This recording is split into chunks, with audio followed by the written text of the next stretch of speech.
Everybody downtown must get. Whoa, wait a minute.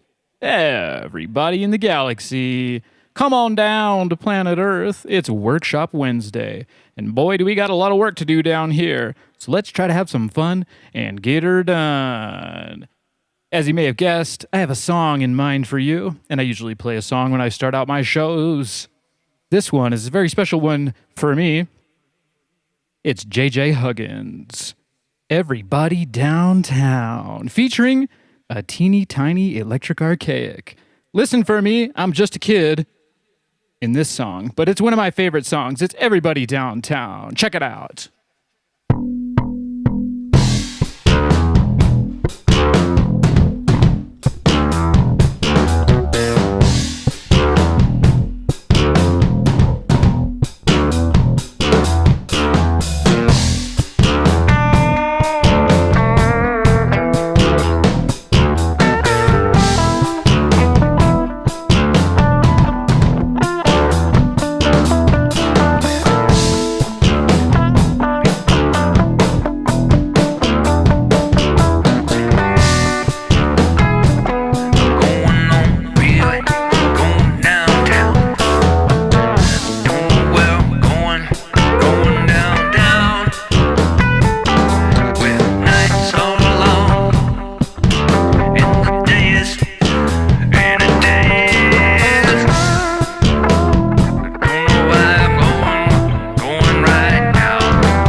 That's J.J. Huggins, Everybody Downtown, featuring an 8-year-old Electric Archaic. That's right, J.J. Huggins, he's my big daddy.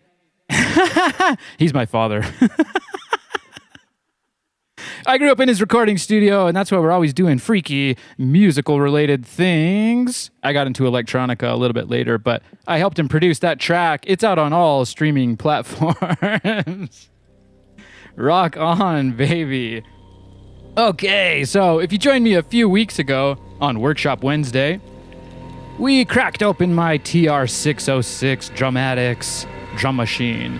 It's a vintage drum machine, and I got it right here, and it's missing a couple of teeth because it's been in a battle with the screwdriver. We're going to see if we can we're going to see if we can diagnose a couple of problems with it. Not sure how far we're going to get into it, but it is interesting. It is electric, and it is an archaic piece of gear.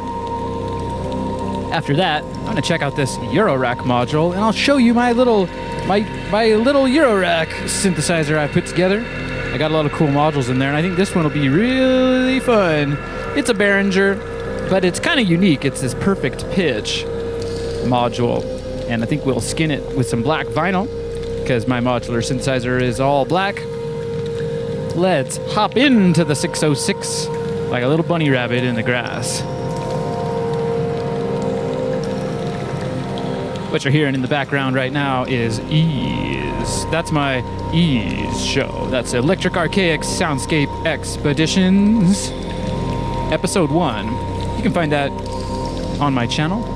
I think there's a link in the description for that. And there's also a link in the description to JJ Huggins, Everybody Downtown. That's from his newest album, H Street. We recorded that on ADAT in the 90s, and we just got around to finishing the mixes and mastering, and you can hear that on all streaming platforms. All right. Should I turn on my VHS camera overhead light? Ooh, look at that. It's the TR-606. All right, so this is a bit of a practice run here. I have a TB303, and you know what? The switches are on the fritz. I want to be really careful here. One thing I didn't mention on the previous Workshop Wednesday episode was that I noticed there's a little bit of a blemish here. I'm not sure what that is. It could be a vented capacitor, but honestly, it looks like a fingerprint, maybe some... We found out that someone had been in here before, and yes, it did have some exploded batteries. It's so unfortunate, but I didn't think it was too bad when I bought this 606. But, you know, the hi-hats, they're on the fritz. I don't have a schematic either. I didn't do my homework, no. Usually I got a lot of homework to do, and if you caught me yesterday and the day before, well, we did a tape Tuesday, and we did a Mono Synth Monday. And Mono Synth Monday is one of my favorite shows. We're going to be wrapping that up, Season 1. It's going to end with 10 episodes, just for a little bit, because I got to take my 303 apart, kind of like this 606, because, you know, it's on the fritz.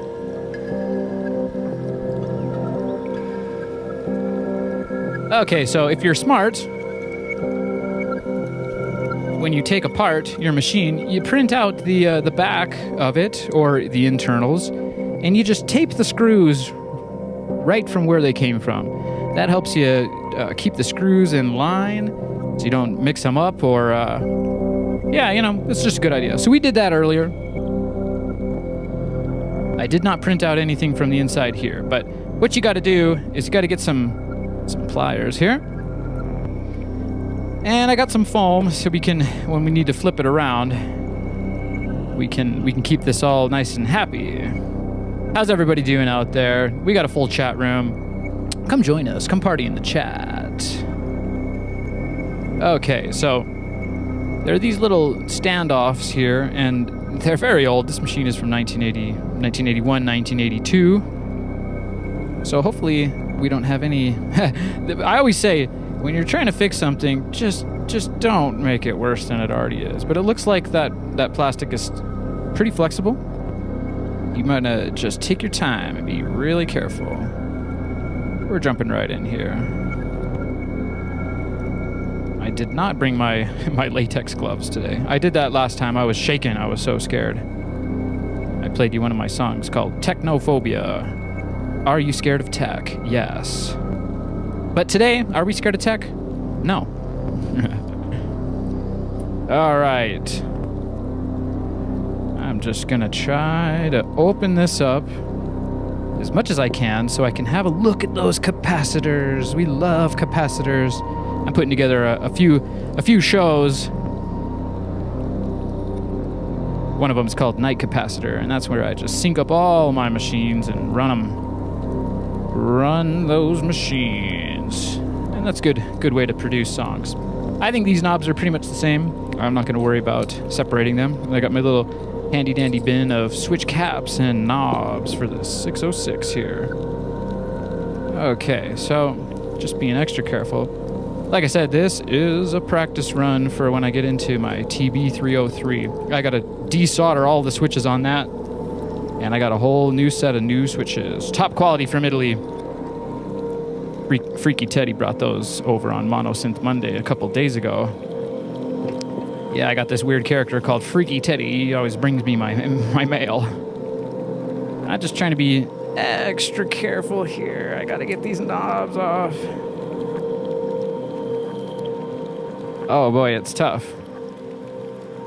I don't want to go too fast, but I also don't want to take up too much time. There we go. There we go. Okay, these are just gorgeous. Have a look at this. This is that beautiful early 80s Roland Corporation craftsmanship. They're not metal, they are metal coated, some kind of coating. It's my favorite machine. Well, the TB303 is my favorite machine, and you're next. But until then, oh boy, there we go. Okay. I've seen people do some repairs on these machines, and they they treat them a lot more rough than I'm treating this. So I feel like we're gonna be okay. Once again, you got to be careful. Don't make things worse than they already are. All right, so this machine is in basically pretty much, it's in really pretty good condition, but the hi-hats, which is one of my favorite parts, they've gotten a very high pitch sound going on. So I imagine it needs some new capacitors. So if I could just figure out which capacitors those are, everything else seems to be working just great. So you know what they say, if it's not broken, don't fix it. And although there is something broken in this machine, most of it's working just the way I need it to. So if I can just maybe see visually, I'm just being real careful here not to twist any wires or break anything. This machine had been opened up before. All right, so I don't want to push it too much, but it does feel pretty sturdy. Now, again, I didn't do my homework all the way on this. I should have got some schematics for this. But as I can tell here, it does not look like any capacitors have vented out the top. And it doesn't look like any of them have leaked out the bottom either.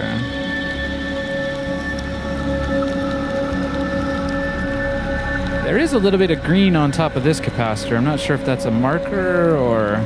You know, and it would be interesting to find out if these capacitors have already been replaced, but I'm kind of doubtful of that. Just having another look here at my 606. Luckily, with my 303, I don't have to get in and do any of this kind of stuff. I just have to replace the switches on that because it sounds fantastic. And if you're interested in the TB303, I do have a brand new sample bank of my authentic TB303. It's on my website, electricarchaic.com. We got Plastic Ivory in the chat saying, Circuit Board Circus. Circuit Circus within. It is a... Check it out. Let me get you a closer view of the Circuit Board Circus. Woo! All right. So, yeah, I wish I knew a little bit more about these specific Proform devices. I got a really cool thing in the mail on Monday. Maybe I'll show that to you.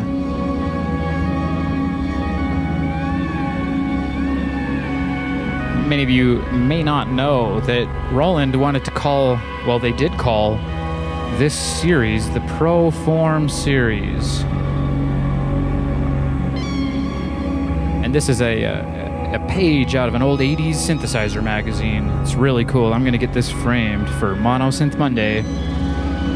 But yeah, since we got the 606 open, maybe I'll read you a little bit of this here. The Dramatics is a totally programmable drum synthesizer / sequencer.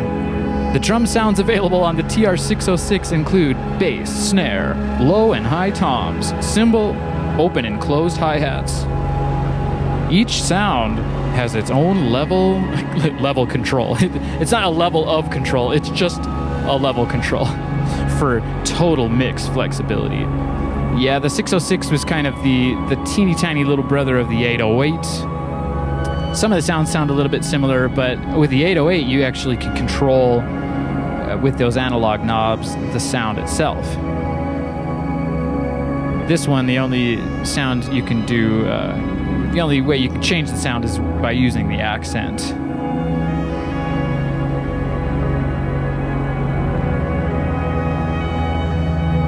So I'll be referring to this and the 303 as the Pro Form series. That's something that no one really ever talks about, because although I'm sure Roland wanted to make a lot more instruments for the Pro Form series, it was a bit of a flop.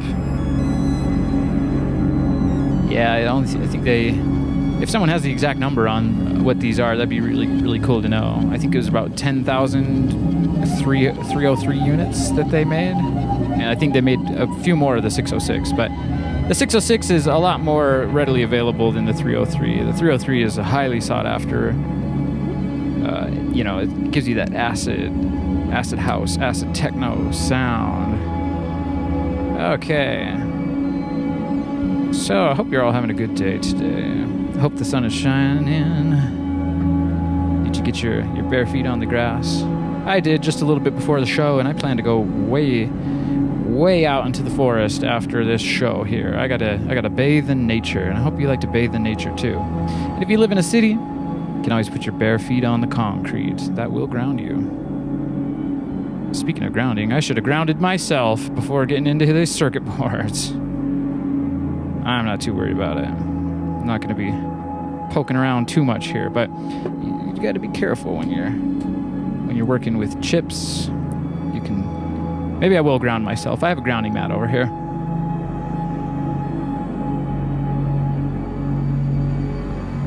All right, so it's delicate work, but like I said before, the first time I opened this up, I was literally shaking. It's kind of funny. That was Workshop Wednesday, episode 1.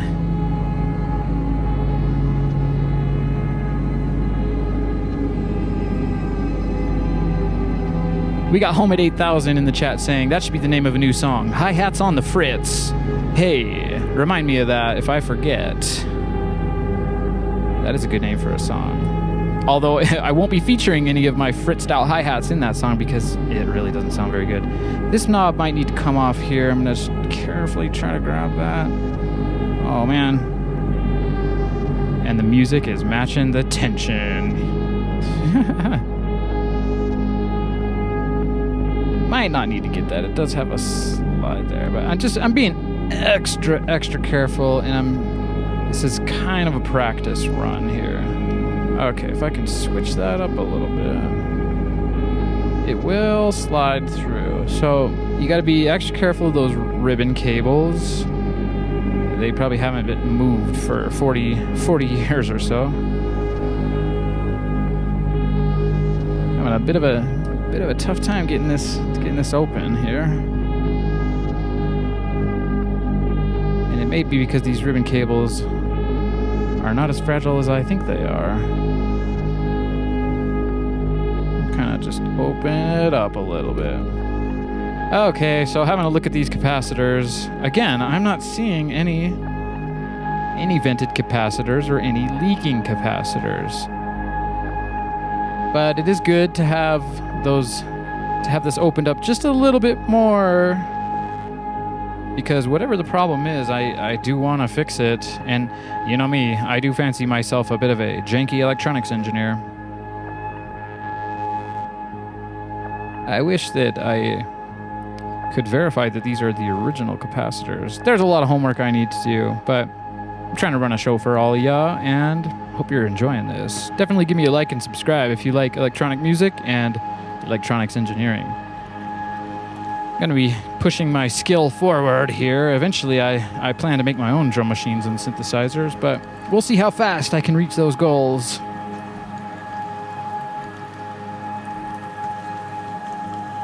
I do have a multimeter, but without the schematic, I don't know if I can really test anything with it. I also see some diodes in there. That's another thing to look out for. I feel like I heard that somewhere that diodes can leak. I know they can break if you're not careful. A lot of times they're covered in glass. Anyways, well, that's one step further into getting my 606 off the fritz. I will save you the boredom of going in with the multimeter and testing all the capacitance on these, but I do think that it's very interesting here. And I will be opening up my 303 for the first time, and that's going to be, I will have shaky hands on that day, because that's my favorite machine, and they are quite a pretty penny, those machines.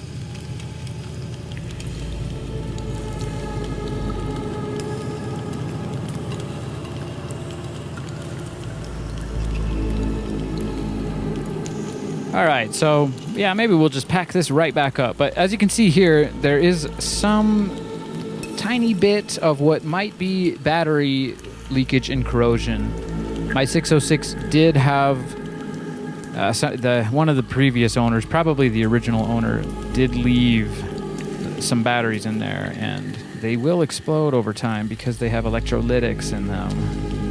It's basically just kind of means some kind of alkaline salt water of sorts.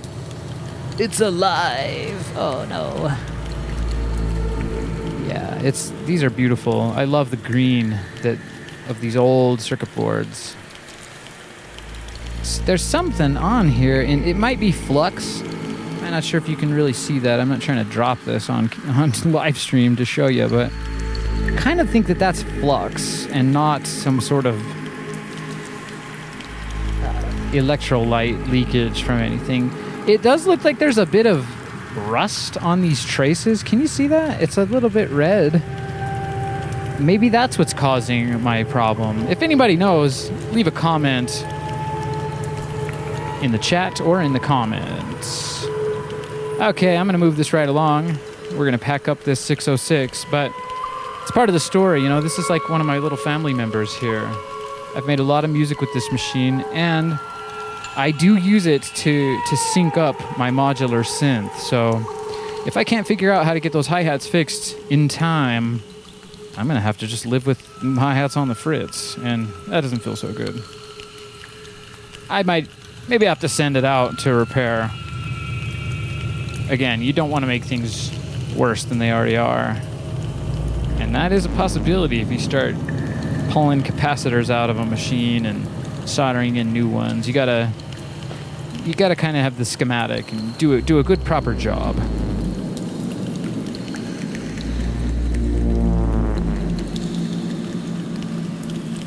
Okay. Well, dang it. I was really hoping to find a vented capacitor, but I'm going to leave it just like it is. I'll pull it out of the way here. And I will have a look into the schematics of the hi-hat, and maybe I can just go ahead and replace all capacitors that relate to that. But until then, I got a Frankenstein 606. Look at that. Oh man, it's like these are the eyeballs and these are the teeth, and it's going, help me! My hi-hats. You need a hat? There you go. Thanks for joining me on Workshop Wednesday. Let's pull out the modular synth. I got a brand new modular that is not on the fritz. It's pretty cool. It's a perfect pitch module. So you plug in a microphone. Well, let's just get it.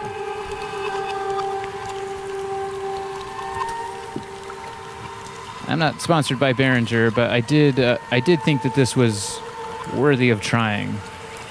Perfect pitch. So basically you plug in a microphone and it converts it to control voltage and gate. And then you can also do a line out with it as well. It says you can plug in a microphone or a guitar. Either one would be cool. But what it's doing is it senses the pitch and the gate and converts it to a modular signal. So you could effectively route your voice into a module and make it a sub bass while you're also recording your voice. And I think that'll be a lot of fun.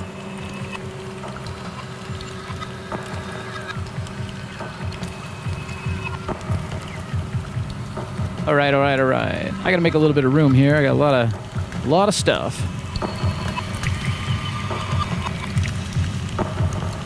Make way for Electric Archaic's EuroRack module. It's actually many modules, but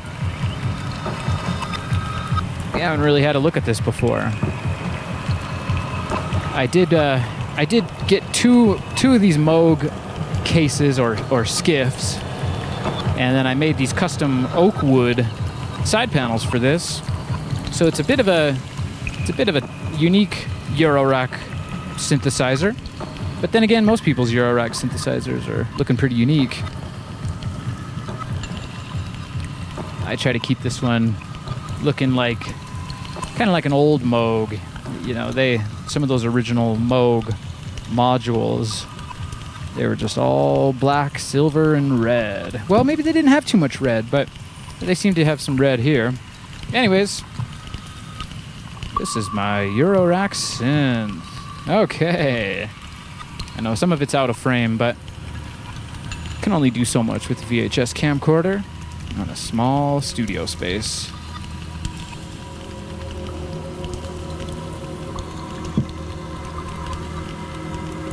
Right. So I'm going to take out some of these empty panels here, and we're going to test out this perfect pitch module, because you always need some way to convert certain signals in EuroRack. I got CV thing here that allows me to convert CV to MIDI, although I have a difficult time getting this to run with my OB6. It's kind of, I might not know exactly everything I need to know about that, but so yeah, let's open this modular synth up and pop a new module in there.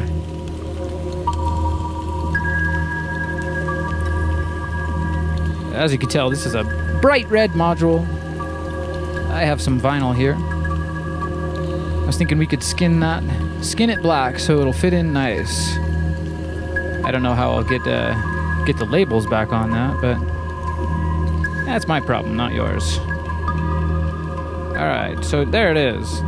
Perfect pitch from Behringer. And again, I picked this up because I did some research, and apparently it's not copying any other piece of gear. I mean, it kind of has that red color like a TC Helicon, or what's the other one? There's, I think Boss makes a vocal processor that is that kind of a red color. Okay. So, what do you think? Let's get the foam out here. Let's be careful. Let's put this down on the workshop table. Once again, what you're hearing in the background is my Ease show. That's episode 1 of Ease. You can find the link in the description for that. I'm getting a bunch of tapes ready for Ease. Episode 2. All right, so you got to keep track of all the screws and the bits and bobs that come with your gear. This is from yesterday. We made a really small tape loop. I got some extra screws from that. Well, we should just put those back in place here. Check it out. Here's that small tape loop we made yesterday on Tape Tuesday. You can definitely go back and watch all my previous live stream episodes. I keep those up for you. All right. Just get these screws back where they belong. Sometimes I only do the one screw here, and that'll keep the cassette together.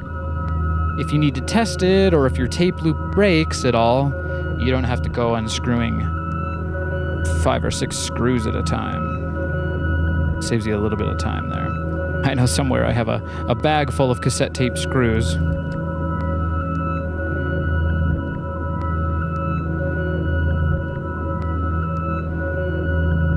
We got Kiara in the chat. She's saying she can't wait for the next Ease show. Yeah, that's going to be coming out soon. What we need to do is get you back in the studio, Kiara, and get some vocal samples and make some tape loops with your vocals there. And get you in an Ease show. That's Electric Archaic Soundscape Expeditions. I also got to get out into nature and record some nature sounds for that. This ease that you're hearing in the background, this episode 1, it's kind of more of a Blade Runner style, cyberpunk sounding, futuristic cityscape. All right, now we got a happy tape loop. And I can play you some tape loops in here in a little bit if you're interested in that. Okay, so we won't be mixing our screws up anymore. That's a smart way to do it.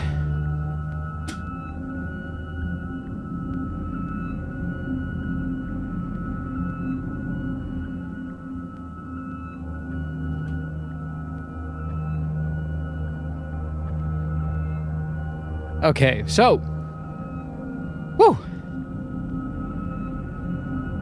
Let's get these off. That is not the right size. Oh boy, hopefully I do have a screwdriver that's the right size. Gotta do your homework, Electric Archaic. This one should work. Oh, there we go, nice and easy. It's funny, who else on the planet it would just I'm going for form over function here. I should test out these new modules first, but I want it to look good with the rest of them.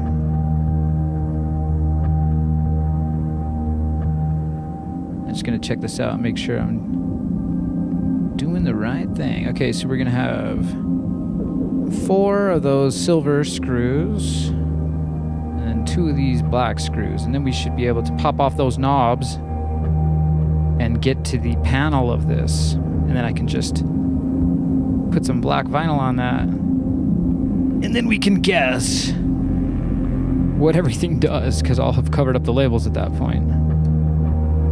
Alright, so in this case, I didn't print anything off to tape the screws to. I think that I'm really not that worried. This is a brand new module. I'm probably voiding my warranty by doing this, but it's EuroRack.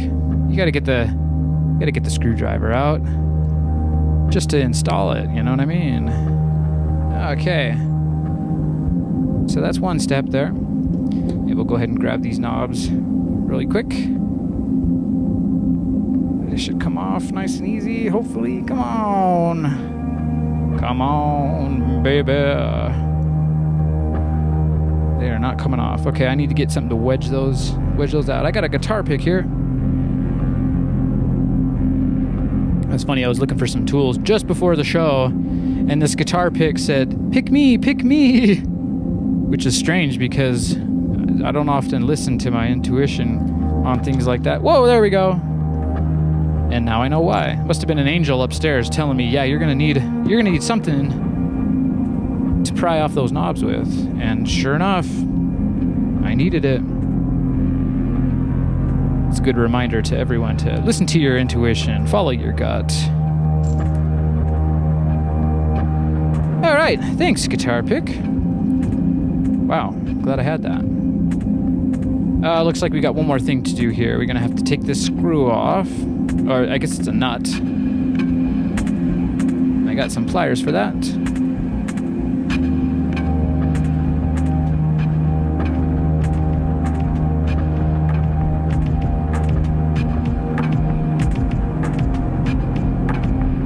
Okay, you want to be extra careful you don't scratch anything. I'm all about quality, but I'm also not too shy to try. Okay, there we go. That's nice and easy. Yeah, this is much less intimidating than opening up the 606 and trying to diagnose that on a live stream. But I like to show off my fancy vintage gear here. No, it's I'm really just hoping someone will show up and give me all the answers. No, that's not how life works, people. Okay, so that should handle everything on the top section. Not sure how that's exactly gonna work, but there is... Yeah, that'll be interesting to see how that works. Okay, let's just continue on in. Let's get in there. I can't have a bright red module, especially a bright red Behringer module with all my nice Moogs and... No. Hey, a module is a module. If it works, it works. But I do prefer high quality gear. And if this is a really good novel module, I'll keep it in my synth. All right, once again, I'm not sure if I have the right tools for this. Oh man. This screw head is just a little bit small for that, and I don't... Hey Jim, I'm a doctor, not an electronics engineer.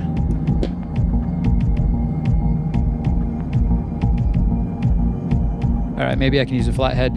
Now I show you how not to do it. We got a shout out to Bill Alexander, my favorite painter. Yeah, he was Bob Ross's teacher and mentor. Basically set Bob Ross up for all the success he experienced. Bill Alexander. He liked to fire right into the canvas. So let's try to fire in here with the wrong tool in the right way. Oh no. Oh my gosh. That's a very, very tight screw there.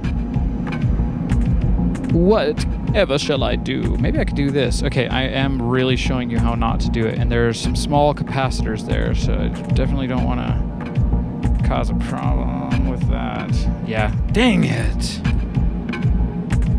Well, that's the magic of the live stream. You never know if stuff's gonna work or if it's not gonna work. Might have to reverse course here a little bit. Where are all my tools? I know I got some screwdrivers around here.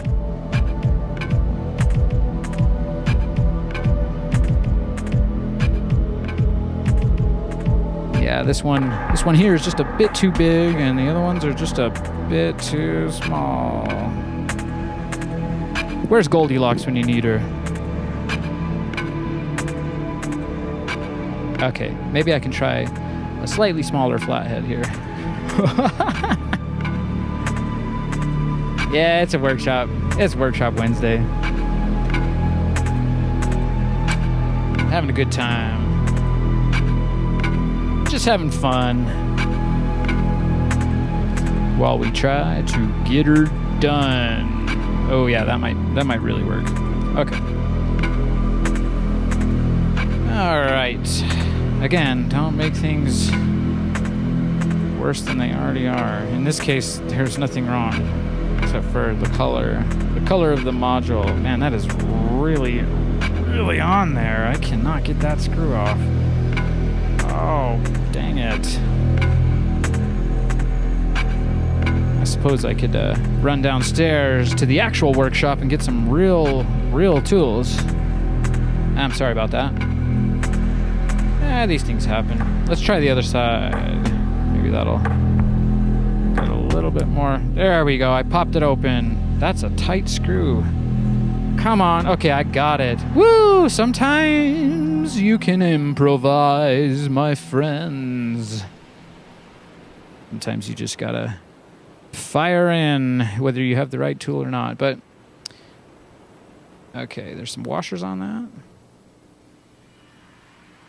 All right. Okay, I do maybe want to make sure that these are indeed the same size. I think they will all be the same size. Let's continue firing in. Firing right on in there. Okay, got that one.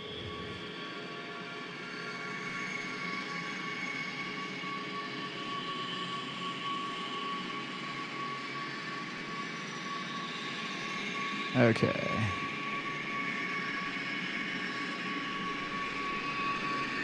So if you're not aware, I'm doing a really, really cool show on Friday. It's called Feedback Friday.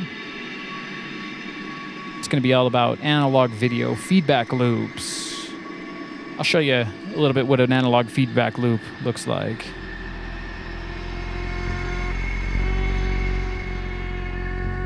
I got a lot of cool gear, VHS cameras, video mixers. Definitely get subscribed for that. It's gonna be interesting. It'll be episode 1 of Feedback Friday. I'm gonna get another camera signal going, and I think I'm gonna do some feedback loops on my face. So I'll be making a lot of funny faces for ya and doing some freaky VHS effects. Okay, so let's see here. gotta try to get this open. And I don't know, it's not being very friendly. I think there's some, here we go, I'll clear up the camera really quick. Whoa! There's some pins in there that are probably holding this together. I'm just gonna get these screws and knobs out of the way. Thanks, Picky. Okay. So, just ever so carefully. Yeah, I think I gotta pull those pins apart. Just gotta... You don't ever want to fire in too much, but yeah, I can see that they're starting to give now. All right, so we got it. Okay, let's open that. Woo! This is the part where they should have on the circuit board, "You have voided your warranty." Well, hopefully I do a good enough job and I don't have to worry about that. Okay, we'll remember how that goes. Just a second. Now this part, I think we need to unscrew these standoffs now. I think that's called a standoff.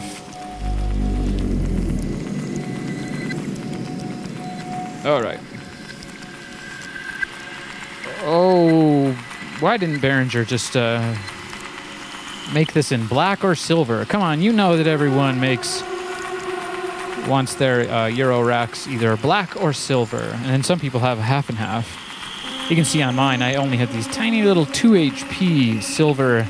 This is my silver lining, and I have one on the other side as well, because I have this tune module from this company's called 2 HP. So I got that tune module, and it was such a good deal. I got it from a friend on Instagram. Yeah, but you know, I go for the black modules. A lot of times they give you the choice. Like with this 2 HP company, you can get all their modules in black or silver. It's kind of an easy thing to do because all the circuits and the internals are the same. It's just that the front of it has one color or the other. So this bright red, I don't know, what are you guys thinking? That's a bit much. Okay. All right. So I got to figure out, maybe at some point in time I'll get into screen printing. That's something I haven't ever tried before. I need to get into silicone molding because if you joined me on the first episode of Workshop Wednesday, I am going to make a really cool silver TB303 necklace. I'm gonna get the filter knob of my TB303. And I'm going to silicone mold it. Do some lost wax casting. I used to make jewelry a long time ago. We also made this cool bracelet here out of silver on that first episode. I was thinking about maybe making some jewelry here today, but we'll see if we have any time. I'm guessing we probably won't. Okay, so there it is. And that's kind of a cool panel because they've just soldered those standoffs right onto it. You know what I like to say? Right on. Yeah, that's really cool. Okay, so I'll just put this right here. I got to figure out a good way to skin this, but yeah. Everyone remember what these knobs are for. I should take a picture of them just so I can refer back to them when we plug this puppy in.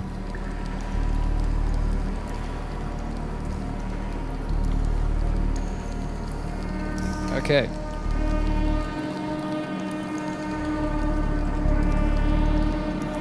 So normally I would design the sticker for a vinyl cutter in Adobe Illustrator. You know, the original AI. But I think we're just gonna kind of do a dodgy skin job here. Remember, Jim, I'm a doctor, not a technician. No, in this case, I'm not a doctor. I'm a graphic designer now. Okay, so that should look pretty cool. I think that'll match the rest of my synth really well. Let me just open this up here. This is some black vinyl. They call it a removable black matte vinyl. All right.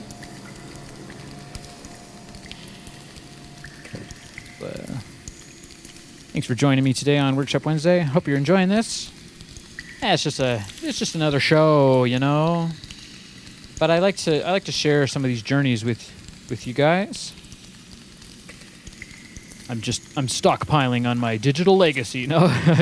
But really, if I can do anything that inspires or helps other people, I'm all about that. Okay. So let's see how good of a job we can do. I imagine I can. Well, how am I going to do this? With a razor, probably. Yeah, I think I got a razor blade that I can use for that. All right, so let me just quickly measure this out here. What you're hearing in the background right now is The Seas of Terra Vega. That's one of my tracks. That's the intro track of my album, Vega Starshine. Okay, so that's a factory edge. We might as well use it, right? That's the cool thing about EuroRack is there's a lot of DIY that can be involved with it. All right. I'll just make a little mark right here.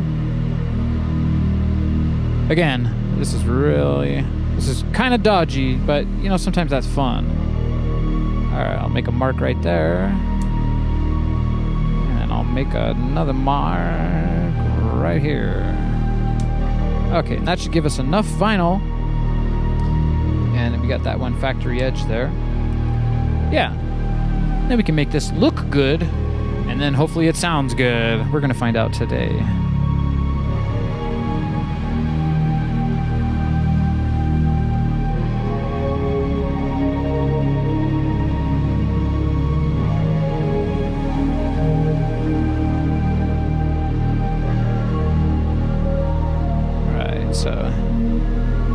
Some nice lines here to try to keep you level, but we'll trim it after the fact. All right, so there's one cut. Can you make the cut?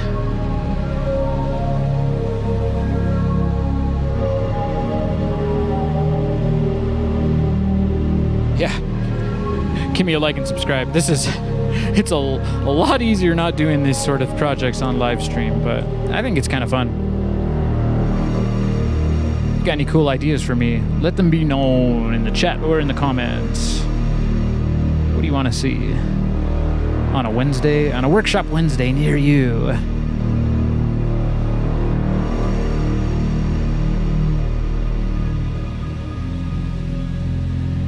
All right, okay. Of course, safety first. I got a razor blade, and should have brought some soapy water. That does help you get a nice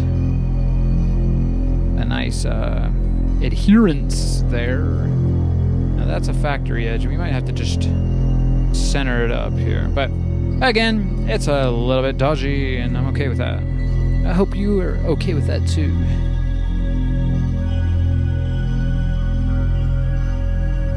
We got Kiara in the chat saying, open panel discussions.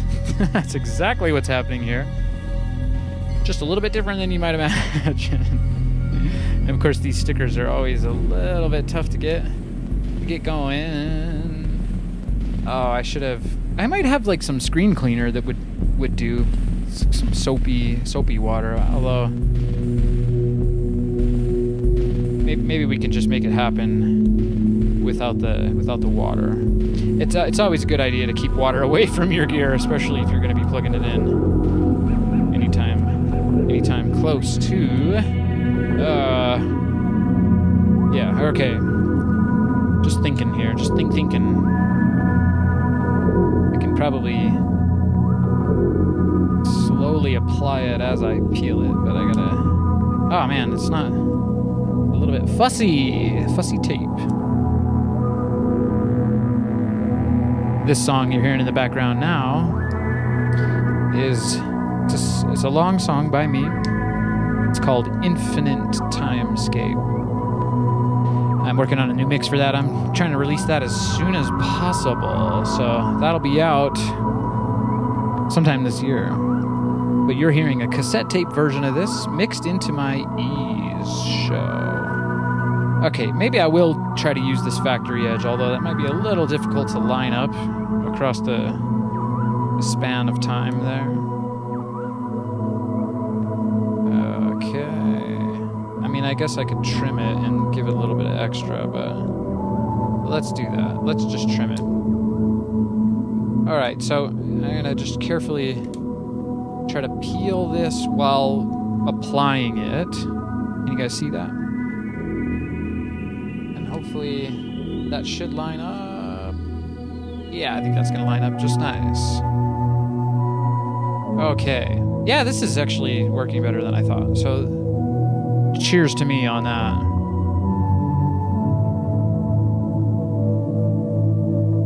Okay.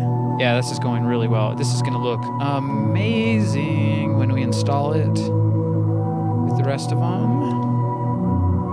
There are no air bubbles, and that's... You don't want air bubbles. It's kind of annoying. You got to redo it. All right. Oh, man, that's a really nice vinyl there. Shout out to Crycut for that.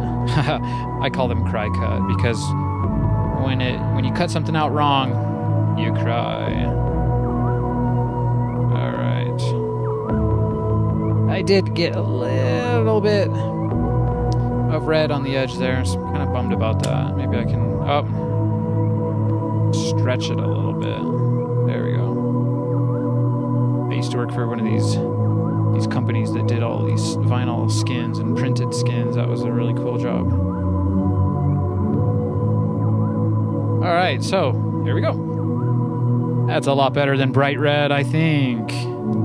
Now I got to get the silver Sharpie out and label these. No, okay, so I think if you can just kind of push it real good, we can probably cut these up, cut these holes out.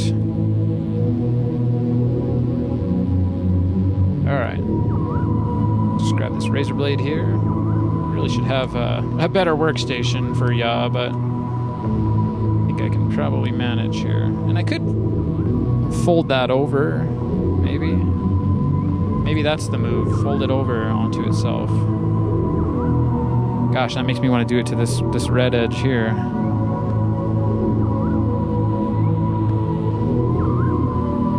We got no time to waste. Let's fire in. Yeah, I just have a feeling that's going to peel up at some point. Especially because it's right on to the edge. Right on, man. Right on. It's not perfect. Oh, gosh, I have a feeling I might redo this later. I guess we could redo it right now. Do you have the time to redo a module of mine? Yeah, there's a bad... I'm making it worse. Oh, no. Okay, you know what? Perfection is sometimes the enemy of progress. So let's just... let's get it done. Let's get her done. Have some fun. We want to hear this thing, don't we? All right, so that's working really good there. Once again, you're listening to Infinite Timescape by Electric Archaic. That's the cassette version.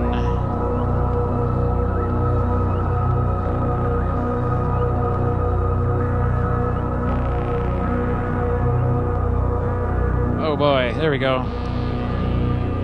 Getting it all gussied up like Batman. All black, baby, all black.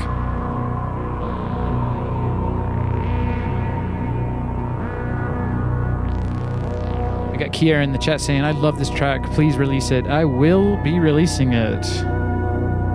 And I might even do an extended version as well. Give me a like and subscribe if you're interested in that full power release.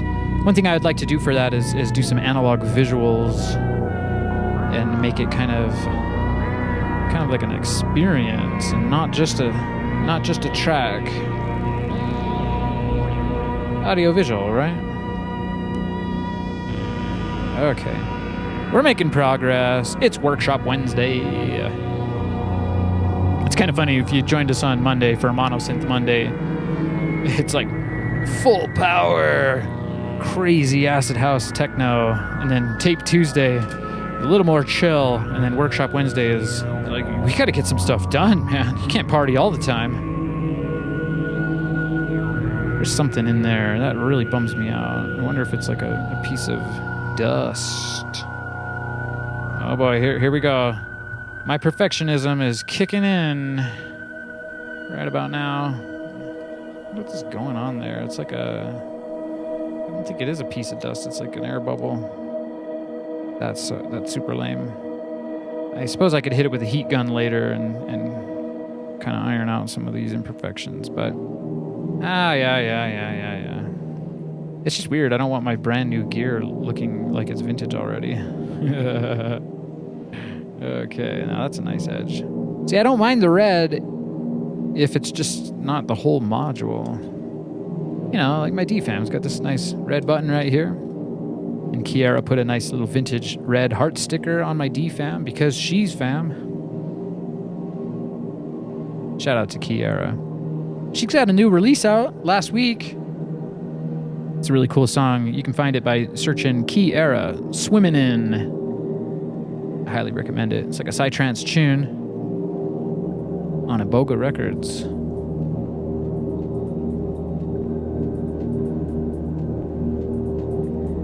All right, let me just take a quick breather here. I'm gonna stretch my back out a little bit. Oh, the things I do for all of ya.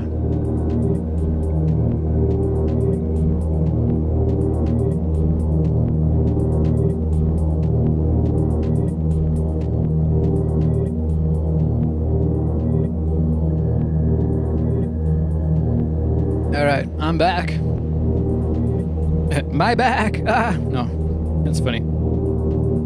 Yeah, it's pushing for the studio upgrade here at some point. Okay, so if I can just, and I don't want to cut into the paint of that or yeah, see, I'm already.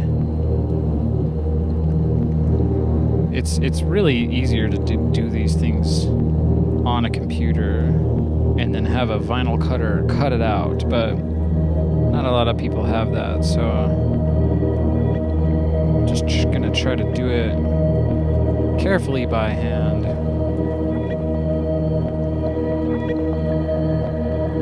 Yeah, I'm getting a little bit of that paint is flaking off, but that's okay. I got a really good deal on this module. It was an open box. It's not anything to really write home about unless it just sounds really, really great. The other thing is I'm not ever gonna take this black skin off of it.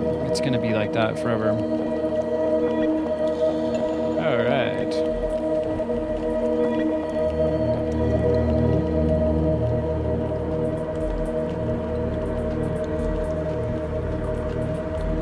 Yeah, you gotta pick your battles. Take me about an hour or two to design a cut path for this in Adobe Illustrator, and then I would never use it again. I mean, I suppose I could offer these things up on my website, but it's kind of a little bit of a niche thing there. All right, I think I'll just let that one slide and fold it over, and it'll hide. That's one way to do it. All right, we're getting there. We got two openings. Just gonna trim that perfectly. Another thing that I could have done is just sanded off the paint and spray painted it, but there's a lot of different ways to skin a cat, and I don't know where that phrase came from. I mean, who is out there skinning cats? Cats are so cool. Why would you ever do such a thing? Maybe it was originally, there's many different ways to skin a rat. And then the rat people said, that's not cool. We actually don't like cats, so we're going to be skinning cats. Now, this is going to be a little trickier. These are smaller openings here. Oh, I got a tactic. I got a method. Here we go. There we go. Yeah. Oh, perfect. Yeah, see, that's the thing. You got to try things out, and then you usually get better along the way. All right, we're getting there. This is going to be really cool.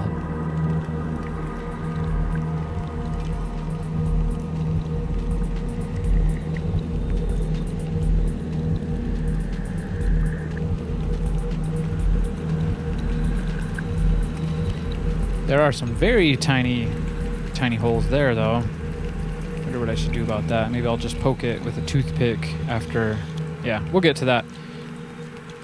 We'll get to that in time. It's so funny.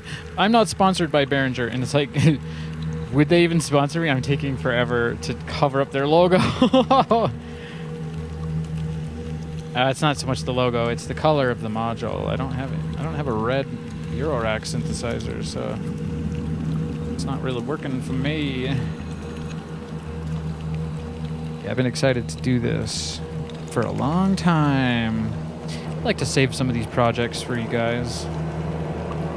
Get together with my chat family on the YouTube. Get up in the chat. Let us know where you're hailing from.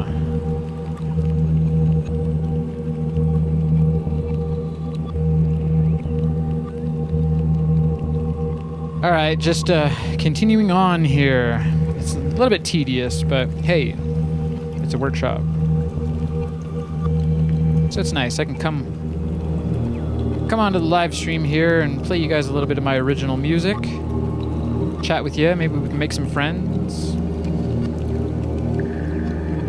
Yeah, it's getting a bit... I don't know if it's too janky, but you can kind of see that the paint it's coming off a little bit. We can always grab the Sharpie. No, I don't use Sharpie to cover up things. I'm hoping that when we pop the module back in, or when we put this panel back on the module, that we don't really notice that the paint is a little bit chippy there. That would be one reason to design this cut path and have a vinyl cutter do it, is because it's basically a non-destructive process. I must admit that what I'm doing here is, yeah, it's a little bit destructive. Once again, I got this module for a good price. It was a demo module, so it wasn't like it was brand new anyway, right? I don't know. There's something about opening up a brand new piece of gear that has some magic to that. Okay, just trimming it up. Trying to do a good job here. Because if you do a good job, you don't ever have to do it again. Okay, just I'm back in for another one of these. I'm getting faster, just a little bit faster. Okay.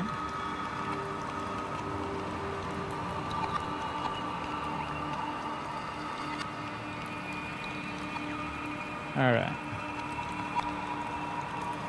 Let's see. What do we got? 4 more to go, and then some teeny tiny ones for the screw holes and whatnot. Actually, let's try one of those screw hole ones here. I'm tempted to actually just poke a hole and then let the screws deal with the rest of that.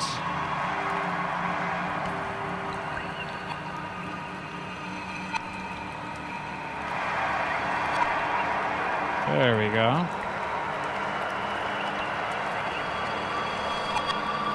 Yeah.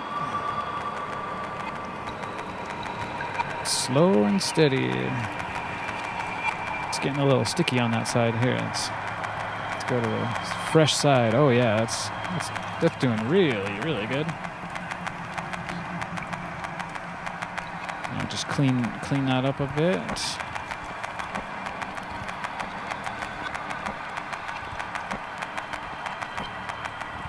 Oh man. Now I show you how not to do it. Yeah, it's a bit dodgy. didn't think that the paint would kind of chip that much, but it is definitely chipping, chippy. Okay, here we go. We're almost there. We are almost there. Try to do this quickly here so we can plug this into my EuroRack synthesizer and hear what it can do.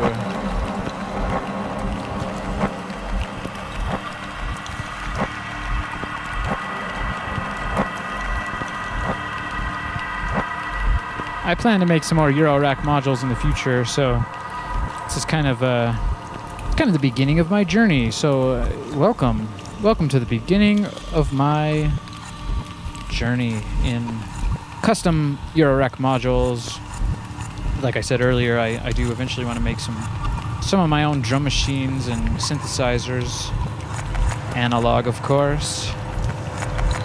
Yeah, it's kind of my life's work. Everything electronic music production related.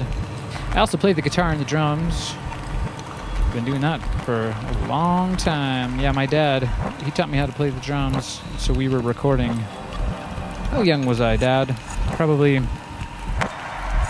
about 10 years old. Got into the drums.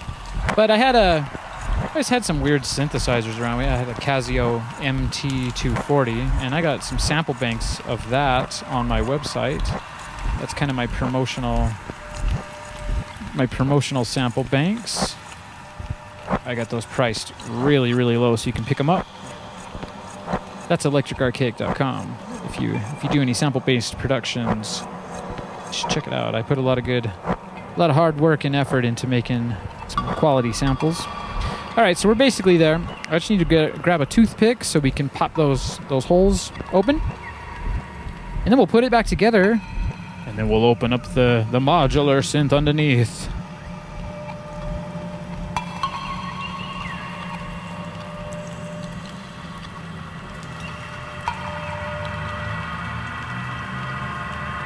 Much love in the chat. Get up in the chat. Send me some love.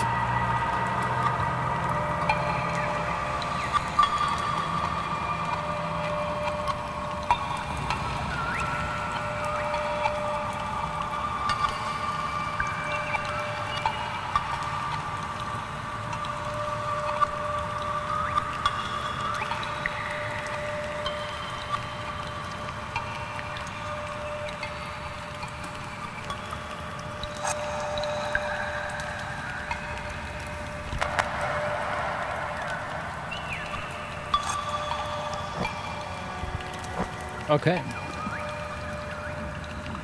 So yeah, I was thinking about just kind of using a toothpick to kind of poke those open. And then those are going to have some screws in them, so yeah, that works pretty good.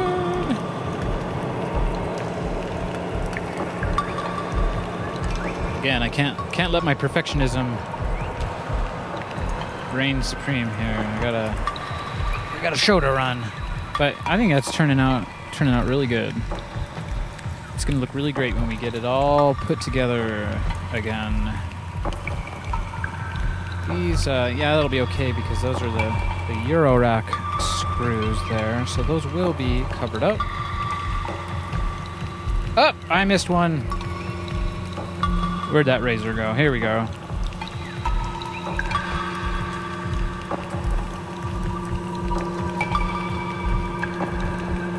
Once again, what you're hearing in the background is my Ease show. That's Electric Archaic Soundscape Expeditions. That's episode 1. You can find that on my channel. I got a lot of cool shows. I've been doing this for about 9 weeks. I made a lot of improvements, and there's still a ways to go. But I'm gonna keep doing this. Having a lot of fun. I'm meeting a lot of cool people from around the globe. Definitely get in the chat and get involved. Okay, so yeah, that's about how I thought it was going to turn out. You can see that some of that silver is shining through there. That's where the paint got flaked off. Maybe I will, I mean, I could always strip that paint off at a later date and paint it black. Main problem is I don't know what any of these things do anymore, but I did grab a nice picture of it before we started skinning it. Okay, so let's see. Let's get our little screw bin out again. And I do have some matching knobs, like these silver ones here. Where did they go? Because I was thinking about maybe not using these standard ones for that.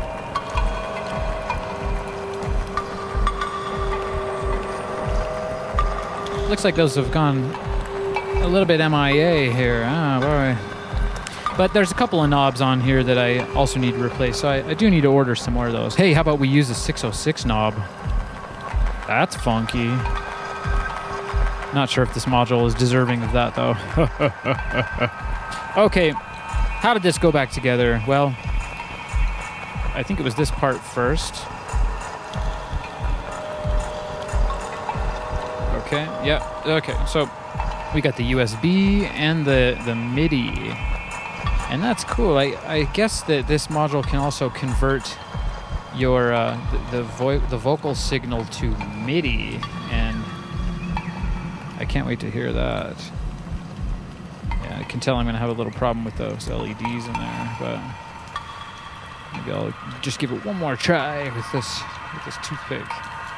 I'm just letting the vinyl hang out in there. Oh boy. Anyways, I try to do a good job. There we go. That actually looks like a DIY module altogether. I got big into the EuroRack stuff. I've built some of these modules here. I have an LFO slightly out of frame. I soldered that together. I soldered this oscillator together. Some of these smaller ones I soldered together, and it's a lot of fun. But you gotta have good ventilation when you're soldering things. That flux is that can really flux you up if you're not careful. Okay. Oh man, so yeah, this is very exciting. This has just been sitting on my desk waiting for Workshop Wednesday. I promised you that I would skin this module black, and look, we can mark that off the list now. Next thing on the list is test it out. Make some weird tunes with it.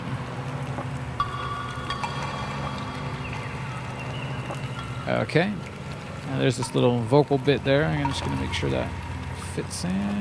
And then there's all those pins. All those little pins inside. Here, I'll give you a little shot of that before we go. So that'll just marry up very nice indeed. Okay. So just very careful. You don't want to force things, right? But you do need some force. Not too much. Okay. There we go.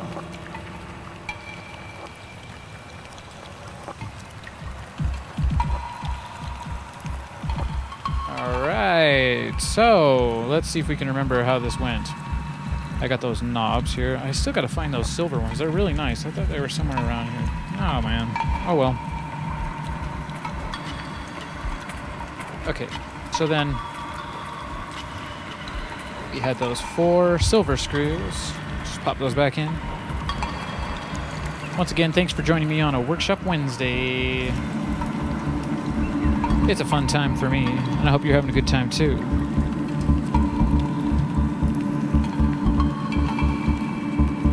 Like I said, I got some really cool shows coming up. We got a Feedback Friday in a couple of days here. I'm going to get subscribed for that. That's going to be...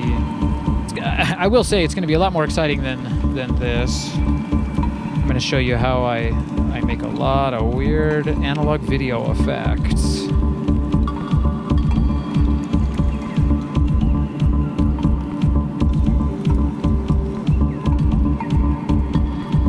And I'm conjuring up a really cool idea with my dad. That's JJ Huggins. He's the guy that got me into recording when I was a kid, and I've been doing it ever since. We're going to put together a really, really cool radio show. It's going to be kind of like a nostalgic feeling, 90s style, late 80s, early 90s style radio show. And I don't know, let us know if you have any ideas for that. I think we want to, at some point, start playing other people's songs. Call in and make requests. We'll see. It might be all original material, but we'll put together a really cool show. We already got some artwork for that. It's funny. We did the artwork for that way back in the 90s. Yeah, we got a lot of cool stuff. We're just barely showing you all of the cool music and things we've been doing. Thanks to the power of the live stream. Okay, I can't remember where those screws went, but I guess that's another hole we missed. Yeah, there's a couple holes right here. Okay, so let's just get this finished up once and for all.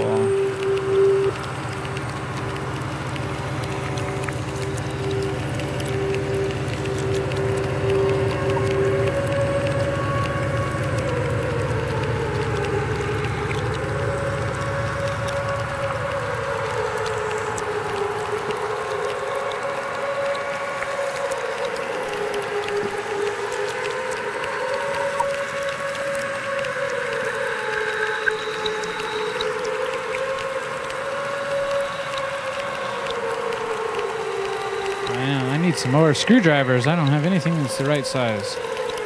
It's kind of bumming me out. I mean, I could get into some really small places with these screw heads, but okay, that's a good one. That's a good size. Yeah, I might reskin this at some point, or figure out how to get the text back on there. For today, we're going to just wing it and go wild style. It might be intuitive enough to where I don't really actually need the labeling on this module. But I guess we'll find out.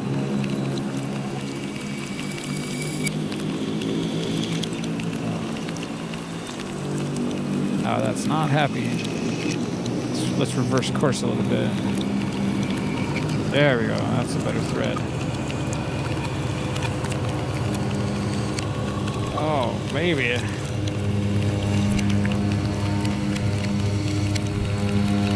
Dang, that's it's giving me a run for my money there. Jeez. I think I can maybe get a little more leverage out of this screwdriver.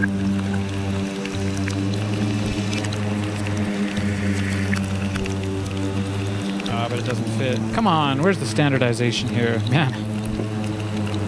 The problem with this really fine screwdriver is that it's like a pencil. There's no leverage on it. Damn thing.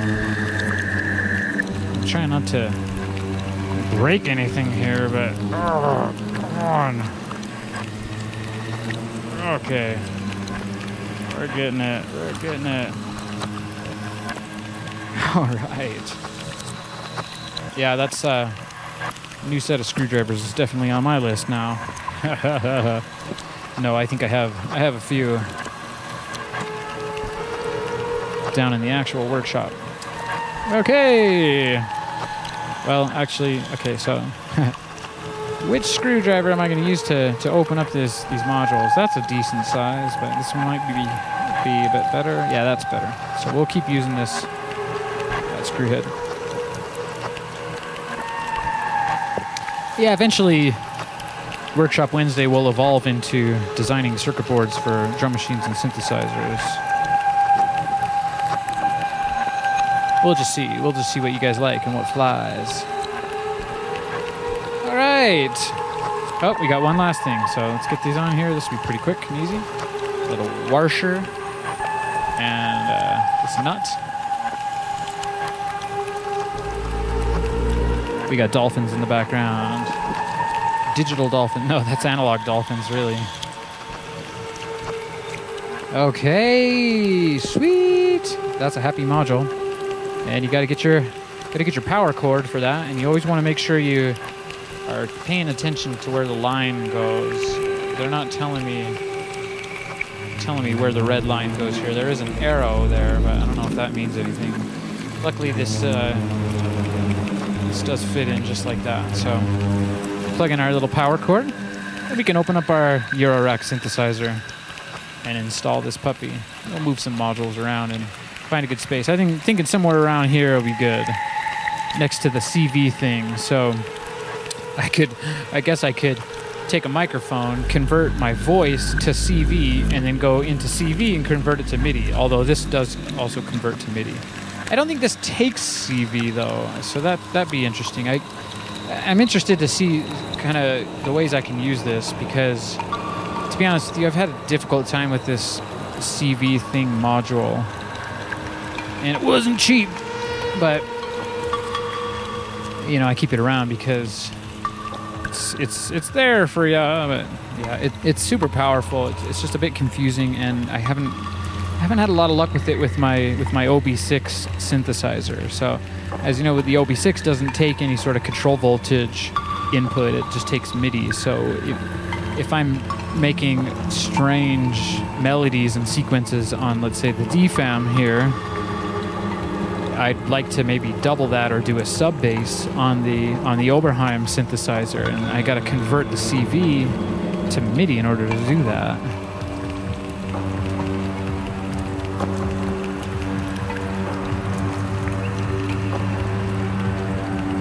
Okay, how we all feeling?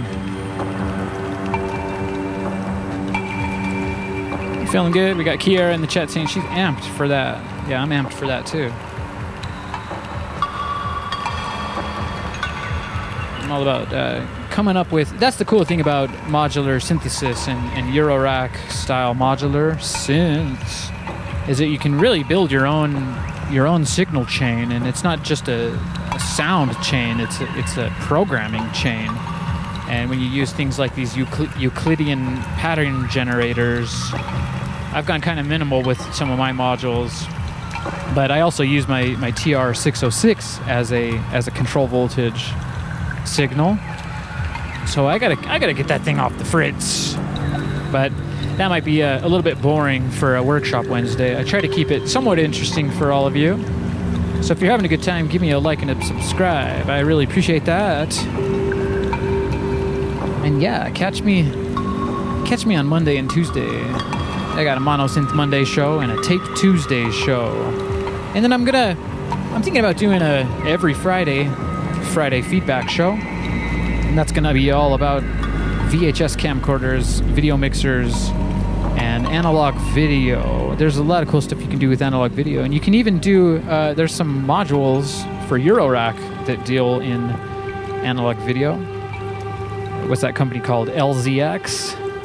They make a lot of really powerful EuroRack modules for doing analog video. Okay, so I'm just curious, what are these pins here for? That might be the programming pins. They obviously don't do anything because this is the power cord and there was nothing else included. So let's open this up. Let's open it up. Just gonna find a safe space for my Behringer module. Behringer gets made fun of quite a lot, and so you need a safe space. I'm putting you in the most unsafe space back here behind. I lost some cassette tapes down there yesterday. Oh boy, I'll have to fish those out later because I like my collection to be full.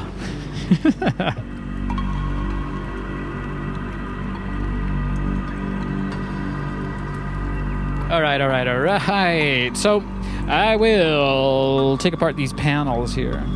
And where's my thing? I got this razor blade. Speaking of a safe space, don't lose that. It reminds me of the Will It Blend guy. Don't breathe that. Yeah, especially don't breathe that.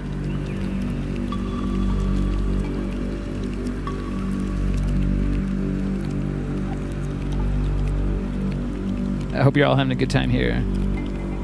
We got Kiara in the chat saying this is so meditative. That's kind of the idea here.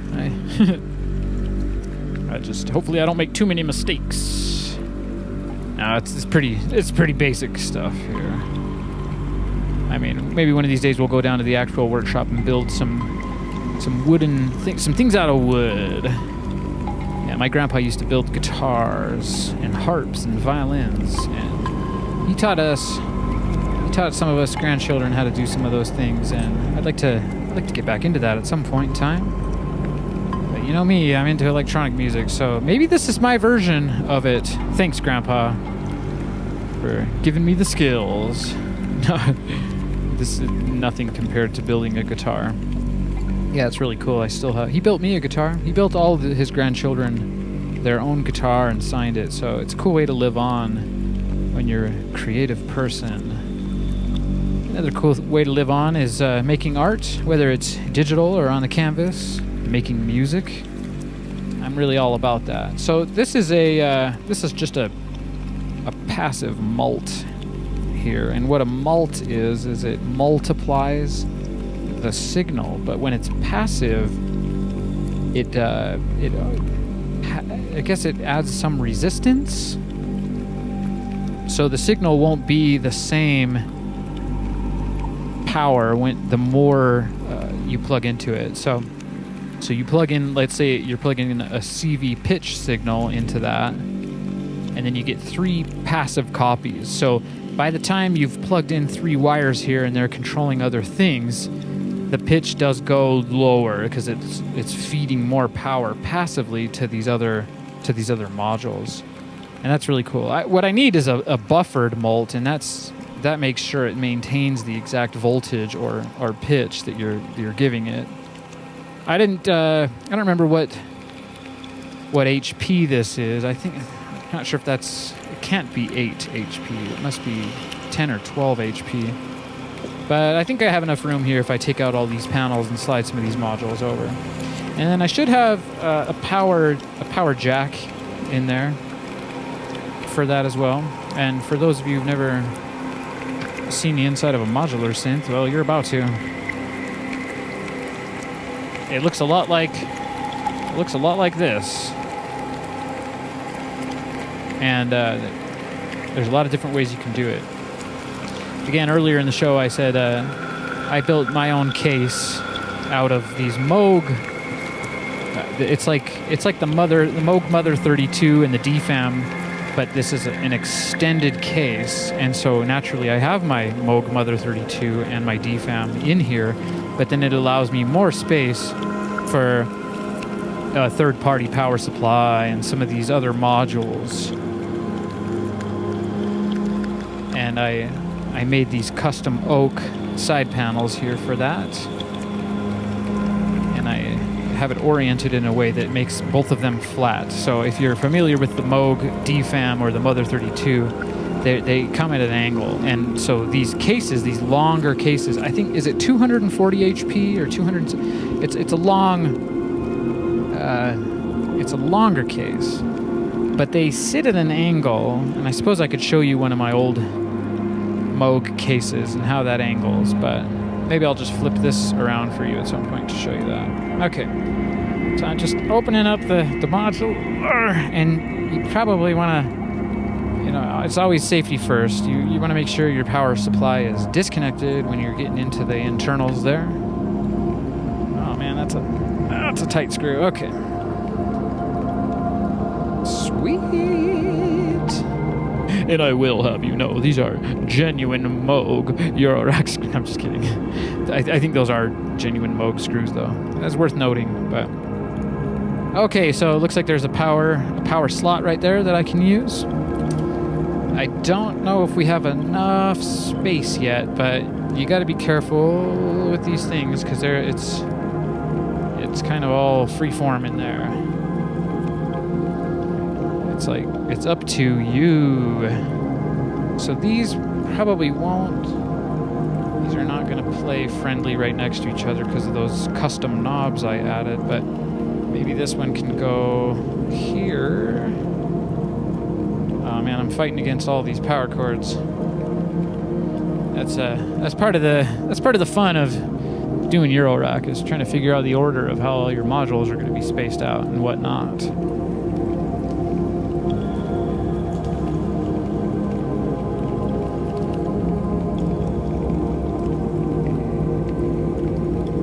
All right.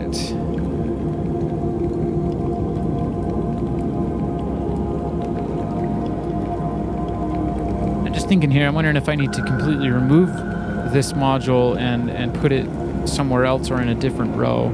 I've got one power supply for this, and it runs all the way down, and then it goes in between. I've cut out this little part in this panel.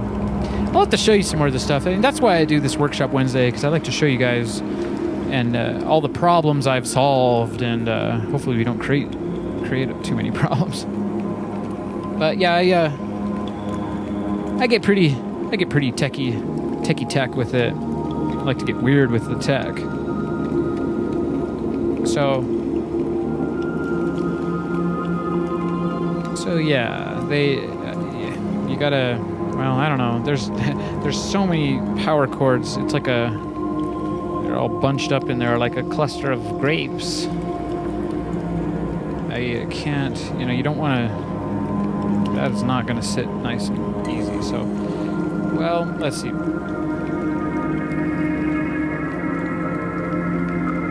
I might be able to, well, and I could also take this knob off of there, but it's not gonna sit friendly. I don't even know if that's gonna fit, to be honest with you. Let's do a quick size up here.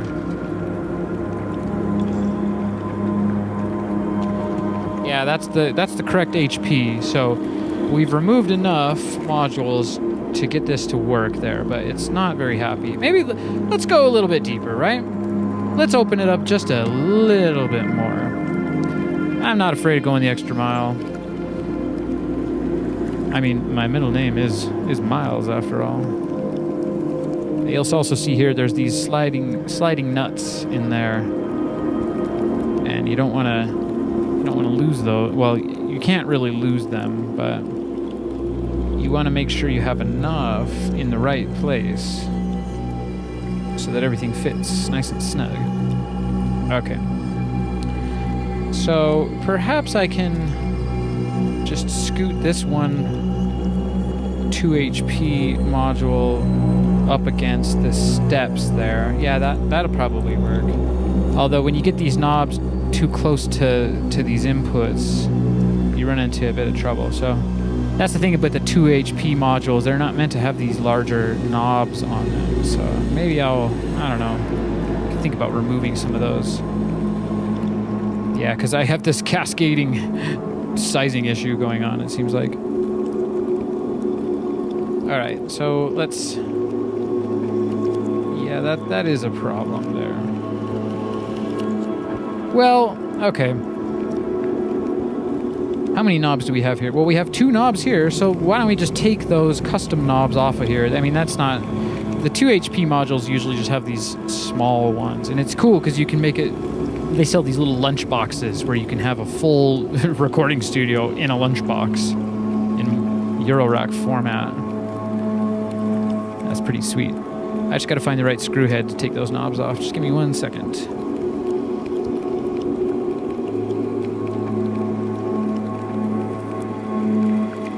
If you're enjoying my Workshop Wednesday, give me a like and subscribe. I don't do these every week, so it's a bit of a pile-up feature, if I may say. Okay. So these are cool. You can get these custom knobs, and these kind of look like the Moog style. So you can see my DFAM. I've put these even smaller knobs on all of these. These are kind of like your small boy potentiometers there, and they're very handy. Okay, that's gonna work. I'm gonna have to take this one off as well, though, and then we'll have our 2 knobs for our happy Behringer module. Our happy unique one style Behringer module. And it does have the different kind of potentiometer, the one with the notch in it. So I'm wondering if that'll actually work well at all with these. Yeah, actually, well, let's see if that screw will go. Let's try it out. You gotta try things. Not to be too wonky. That's pretty cool. I think that's gonna match my synthesizer nice. So things are coming together as I intended, and that's a good thing when that happens. I could probably make that a little bit more balanced and level, but I'll do that maybe later. For now, I'll just tighten it up, and we'll move on forward. Where did that other one go? Oh no. Man, I've lost so many knobs today. At least I didn't lose any of my 606 knobs. Where did that go? Oh, there it is. Yes, like I have 1,000 silver knobs on here. It's tough to know which ones are connected and which ones are flying freedom style. All right, so let's just get this one put on there as well. These knobs have a little screw on them that you have to tighten it on to the potentiometer. There we go. Sweet! That's cool. Yeah. That's awesome. Check it out. It's a total vibe match. Okay. So, I got all my EuroRack screws here. Now these black knobs, they're pretty cool. I mean, I could maybe even put one on here, but I have some more of those silver ones somewhere, and I pulled them out, but they have gone missing. Maybe they went back into the we need a new community meme. There's the abyss behind the workstation. That's where all my cords go, so you don't. So you look like I got I look like I got a nice organized studio.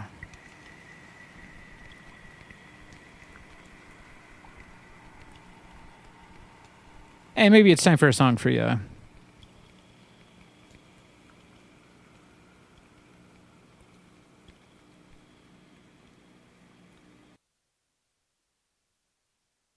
It sure can get quiet when I turn off the music. Wow. This one here is a very special song to me, from me, for you, for ya.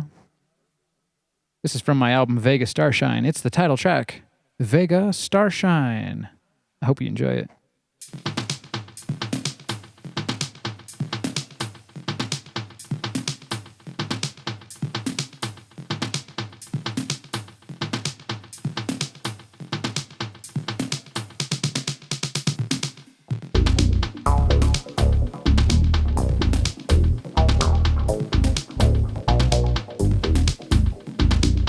While that's playing, I'm just going to continue on here. We got to get this done. I want to try out this module so we can have some musical fun.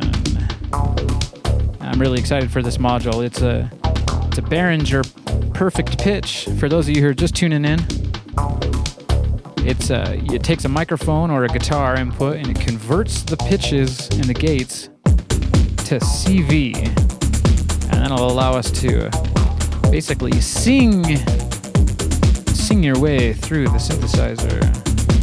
I'm really excited to try that. Sometimes you get these ideas in your head and you lose them before you can capture them, and this will be a really fun and fast way to capture melodies and vocal ideas on the fly, baby. On the fly. Alright. See, that one didn't line up. That's another thing. The toothpick is your favorite friend when you're doing these. These little sliding EuroRack nuts. You want to get nuts? Oh, I keep losing it. Dang it.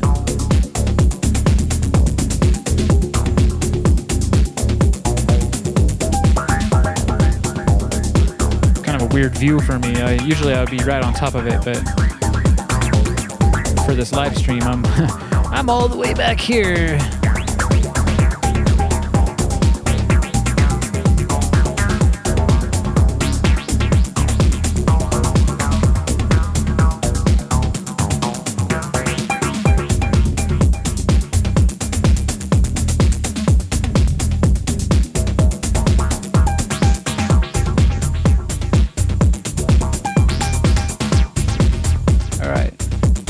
So what was the plan here? We were gonna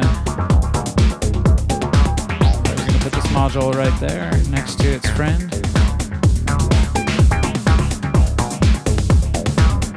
I feel like I need some shorter power cables or something. They're getting all spooled up.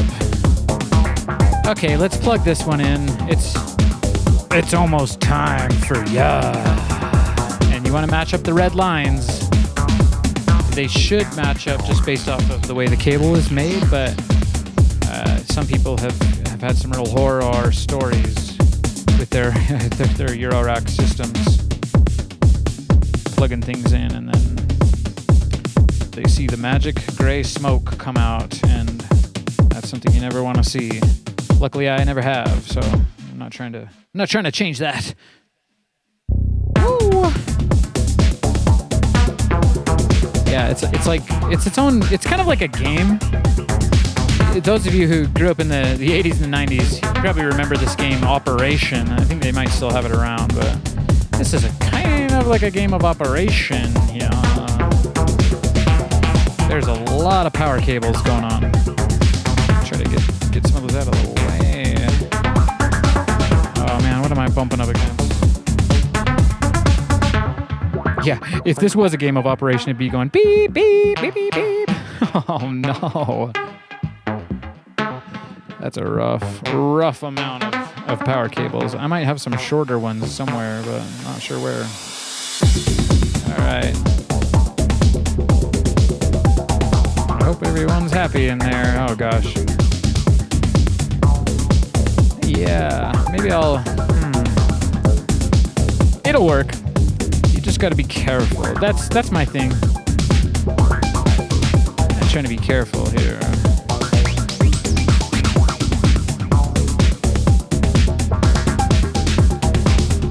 All right. And a lot of times when you screw the module in, it tightens everything up.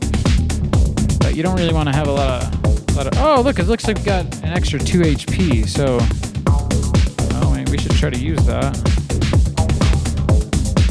I'll put one of those spacer panels back into there. Yeah, that'll be good. Okay. Get a happy spacer panel. And then sometimes these things don't exactly fit perfectly, so that's another thing you want to kind of try before you start screwing them all down. I think this is going to fit just fine, though. Where's Batman? I'm sure if he was here, he'd be saying, "You want to get nuts? Where are my sliding EuroRack nuts? No pressure, no pressure."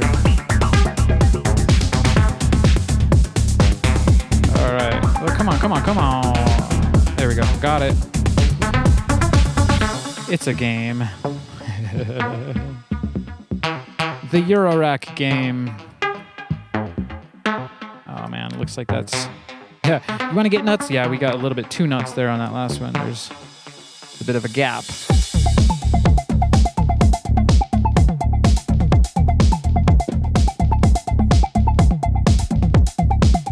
Seems like I have more nuts down on this side than the other side.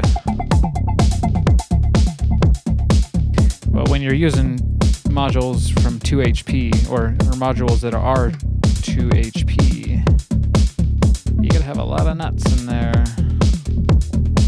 Okay, so that's a happy spacer, and that's good because I don't like those knobs to be too close to each other.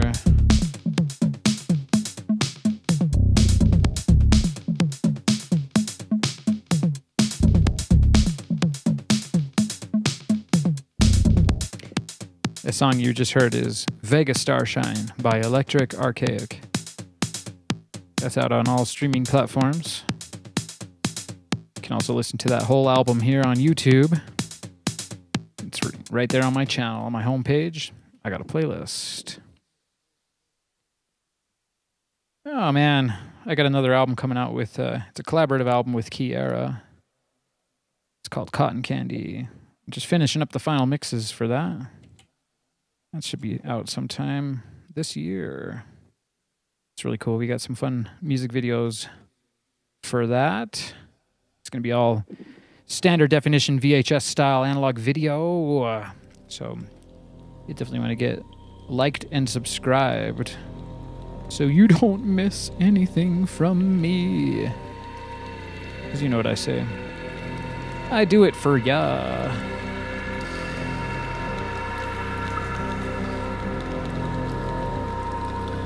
We got episode 1 of Ease playing in the background. That's Ease, Electric Archaic Soundscape Expeditions. Yeah, I think I found the problem. We got some power cord conflicts going on in here. It's kind of a power cord pain. Just got to be careful. You don't want to get too rough with stuff. Alrighty. Are you gonna fit? Okay. So that Behringer module actually looks pretty cool with the red. You can just see ever so slightly the red. You probably can't see that on the camera, but maybe I'll get a zoom in shot of that in a little bit. That's kind of the color palette I go for with my modular synth. It's like a Moog color palette, which is basically black, white, silver, and red.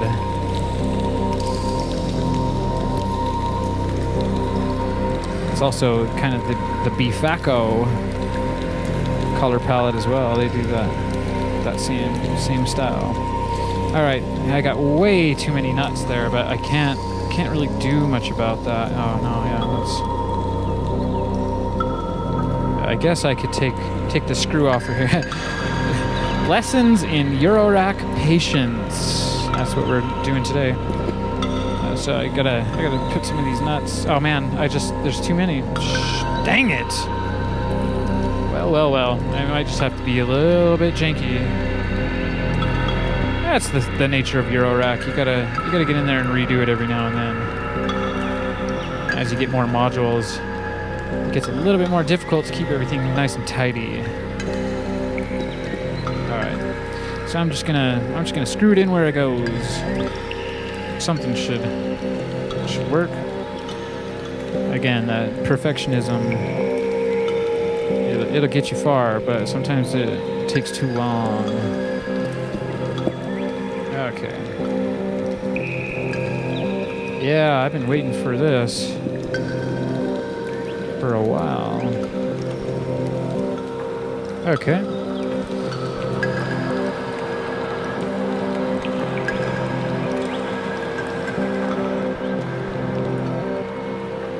Yeah, that might not work because there's too many nuts in there. It's just hitting at a weird angle. So that might be good enough. I'll just put 2 screws in there. You know, it was pretty janky when we skinned that module black. So I guess that can just... We got the 3rd one in though. Look at that.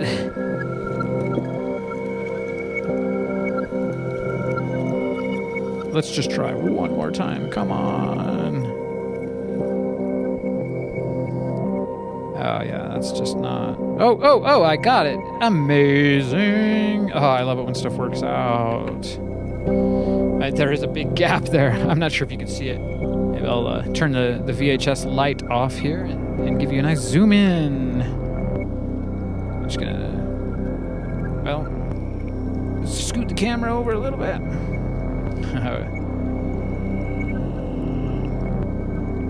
Yeah, so it's a bit of a gap band right there.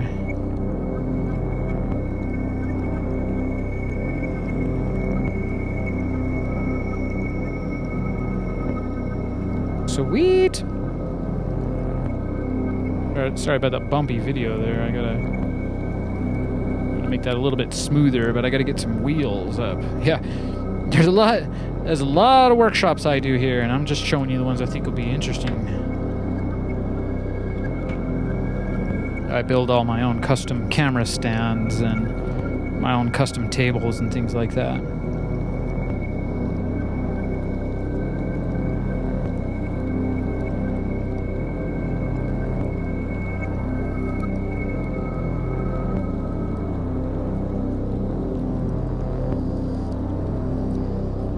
All right. Let me zoom this out just a tiny bit more. Yeah, I wish you could see all of my synth, but I got another camera. Maybe I'll put the other half in view there.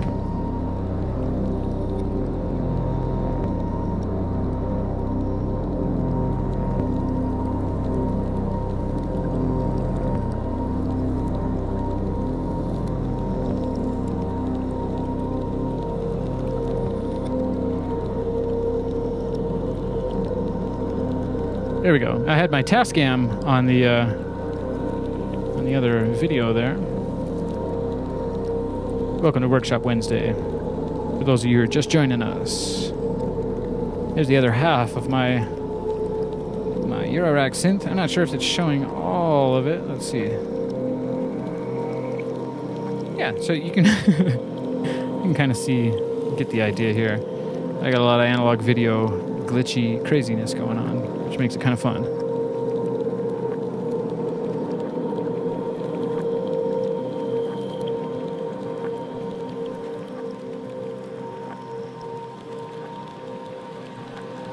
All right, so while we're on this side here, maybe I'll try to clean this up just a little bit for you. There we go. Okay, so here's the. I guess this is a moment of truth here when you mess around with your modules and you unplug some and then you replug some. Turning the power on is always kind of an interesting time. We did lose one module. We lost this passive mult here, and that's okay. All right, so I'm gonna just take my headphones off for a second, and because if you hear a pop or if you see or smell any of that magic gray smoke, you got a problem. But a lot of times you flip it on and it works just fine. So. As for the Behringer perfect pitch module, it's right here. I'm not sure what it's supposed to be doing, honestly. And we just skinned it black, so I have no idea what any of these controls are supposed to be doing, except for I know that that's the microphone input and that's the through, so that's self-explanatory. And then we have probably CV out, gate out. I did take a picture of it, so we can refer back to that picture. But the only LEDs that are on this module are right here, and I imagine that's an input level. So, cool. What I need to do then is get some kind of an audio signal coming from the EuroRack. This will be my first time on livestream messing around with EuroRack. That's kind of cool. It's the first time for everything, I guess. Let's see, what should we plug this into? I was thinking maybe we plug it into the Moog Mother 32. And that's an external audio in. It's been a while, so I'm gonna relearn this stuff with you guys.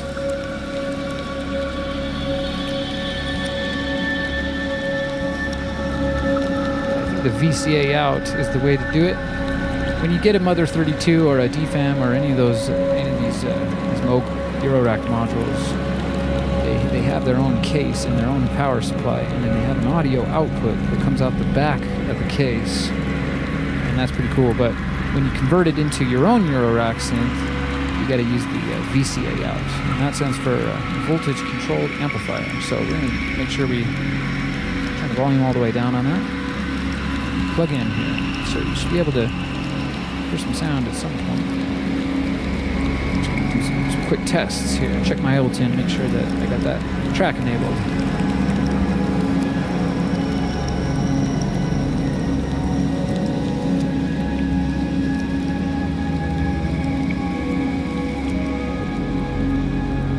Okay, so there it is. Maybe we should tune it up to the music in the background.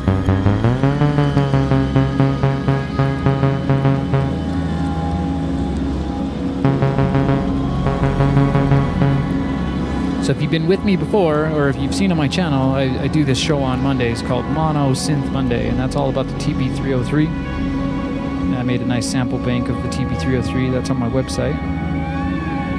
And this Monday coming up, you're going to want to be subscribed for that. That's going to be episode 10 of Mono Synth Monday. And then after episode 10, I think I'm going to wrap the season for a little bit, because I got to go open up my 303. It needs new switches. A little bit scary, but you know, I fancy myself a janky electronics engineer, so we're going to be really careful. We're going to get those switches replaced. But what I was getting at is that Mono Synth Monday season 1 is going to wrap next week. Then the week after that, we're going to do Modular Monday, and that's going to be really cool. I'm going to be making a lot of sample banks of some crazy sounds we come up with on the live stream. And then, of course, we got Tape Tuesday right after that. You want to be subscribed for all of that goodness. Okay, so let's see here. I feel like I have some muscle memory with this.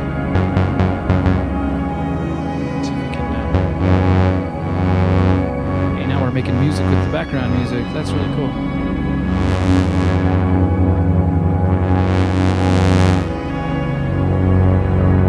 Sweet.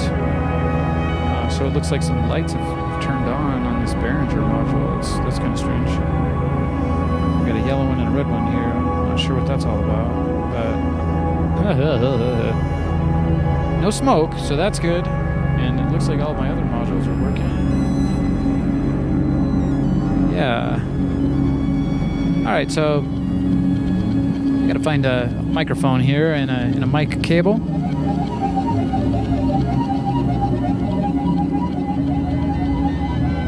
We got the mic, but I think I'm using all my mic cables. Geez, I gotta go fish one out from somewhere. I think I have some right here. Just give me a moment and enjoy the background music.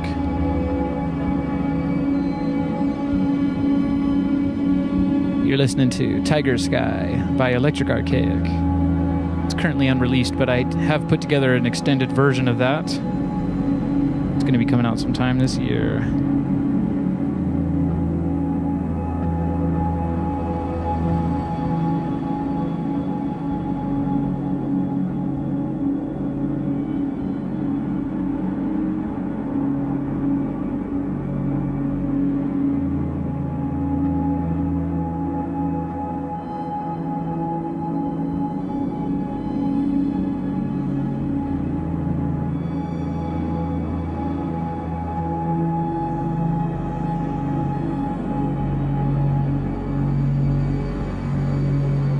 There we go. I got a whole pile of cables here. What do you need? Hubba, hubba, hubba. Who do you trust? I'm giving away free cables. Not really. I need my cables. All right. I got a mic cable. Yeah, it's weird how that Behringer module didn't have lights on in the beginning, and now it has some lights on. I'll have to figure that out here.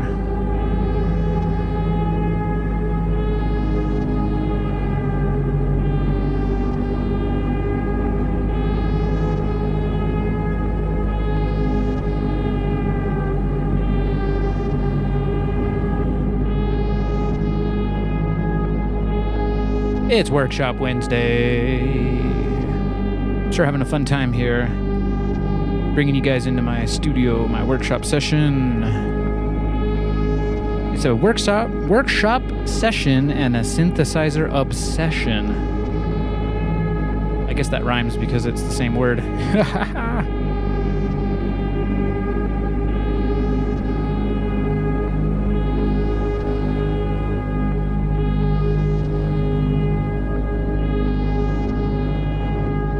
Okay, so let's see. I just got an SM58 microphone. I think that'll be good. And although I did take a picture of that module because we covered up all of the labels for it, I have got the box right here, and that has the labels. So I'll use that for a little bit until we find a nice patch we like. But I am very excited to try this out. Again, I still do not know why those lights are yellow and red. Not sure if you can see that. Yeah, you can see that. Okay, so that's for level. I hope that, yeah, that's kind of weird. So, all right, so we have low cut on and off. We can put that on. High Z on. High Z. Sometimes some people in my family call me Z. And then when they see me, they go, "Hi, Z." And you know what I'll say back to you? "Hi, T."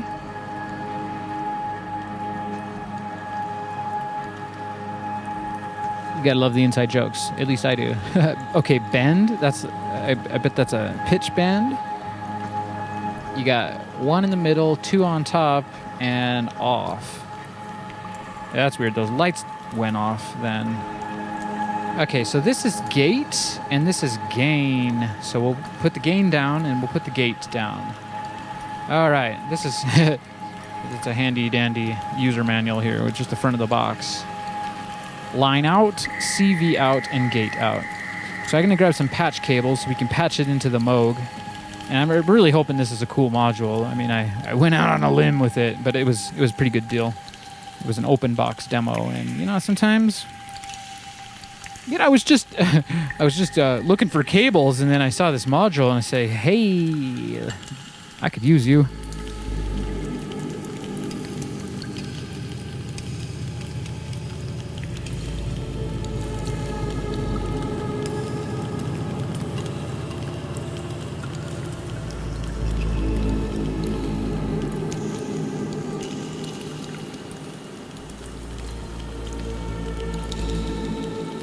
Alright, I got a couple of patch cables here, so let's look at this again, because I'm still not exactly familiar with what's going on here. So we'll plug in the CV out.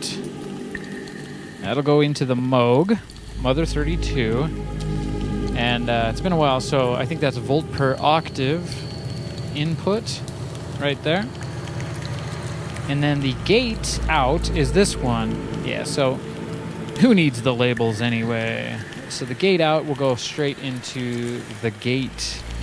And I think that's gate in on the Mother 32, although it's got a white circle around it, and that's hold. Yeah, okay, so. All right, we're getting closer.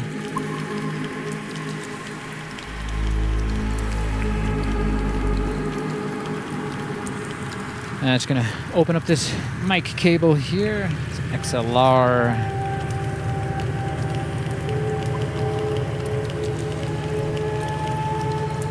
We got Kiara in the chat saying a micro moment. That's funny.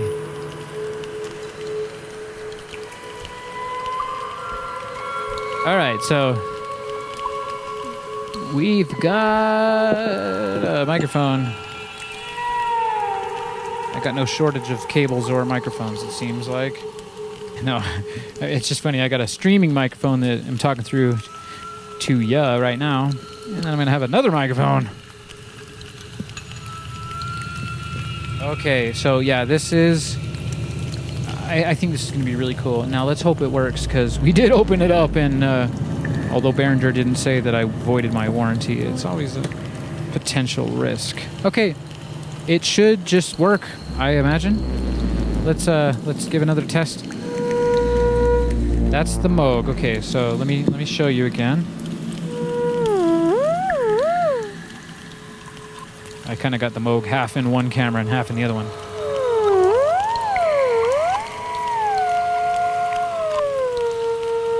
So this should just work with the microphone, right? Okay, this is the Behringer perfect pitch.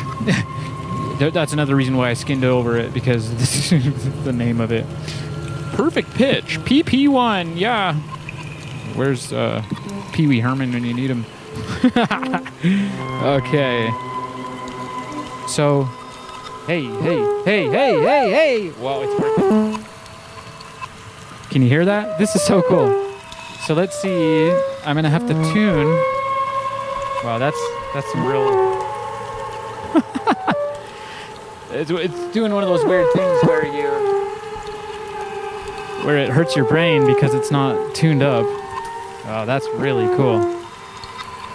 So I'm gonna tune the frequency to my voice, and then I guess the gain, testing. Okay, I'll just give it a pitch. Wow, that's really cool. It's just freaking amazing. It's amazing. And then the gate knob here, that seems to not do, maybe that's a sensitivity, like it needs more power. Yeah, so we'll leave the gate down, and then the gain. Hey. Wow. That's a bit too much gain. It's trying to... Whoa, that's hard to think. All right, so I need to tune this up to my voice, and then it might make a bit more sense to my brain, because at the moment it's kind of hurting. It's hurting my... Wow, that's sweet. Okay.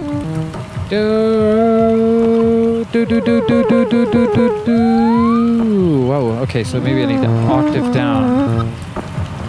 This test, pitch, test. Hey.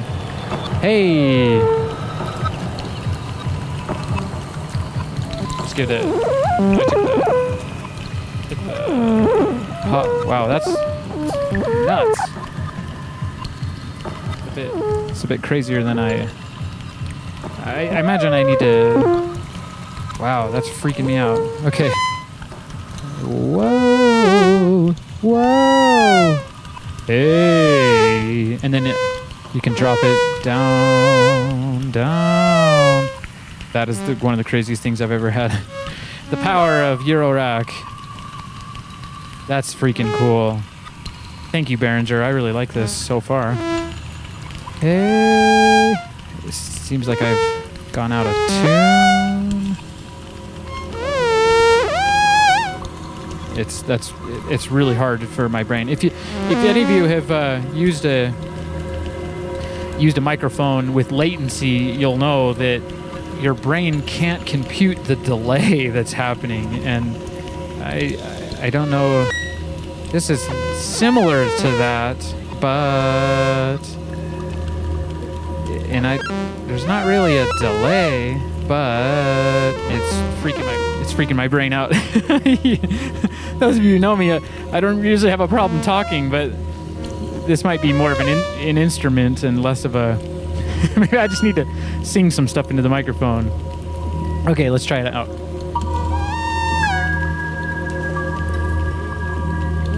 Oh, now it's not even... Why is it not working? That's very strange. It seems to only like to work...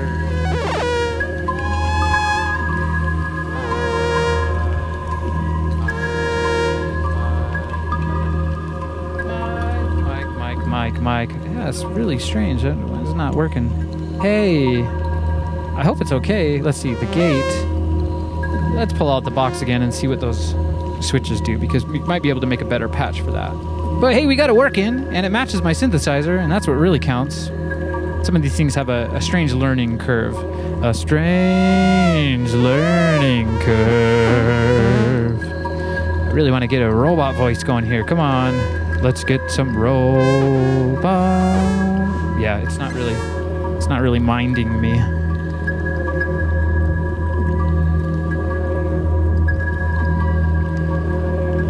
Okay, so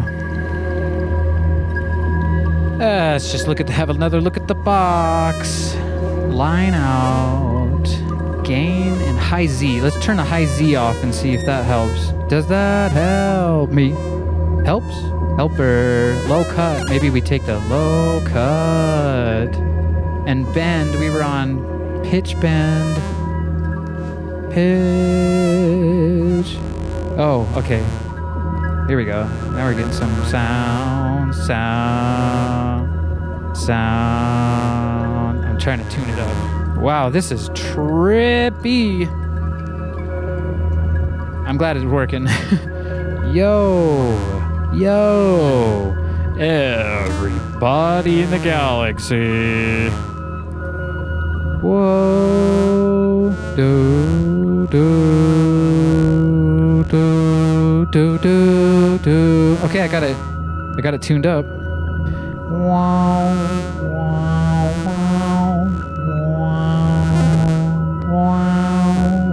I'm not sure why it's getting kind of freaking out on me there, but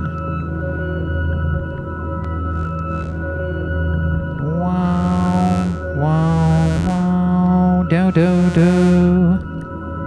Okay, so pitch bend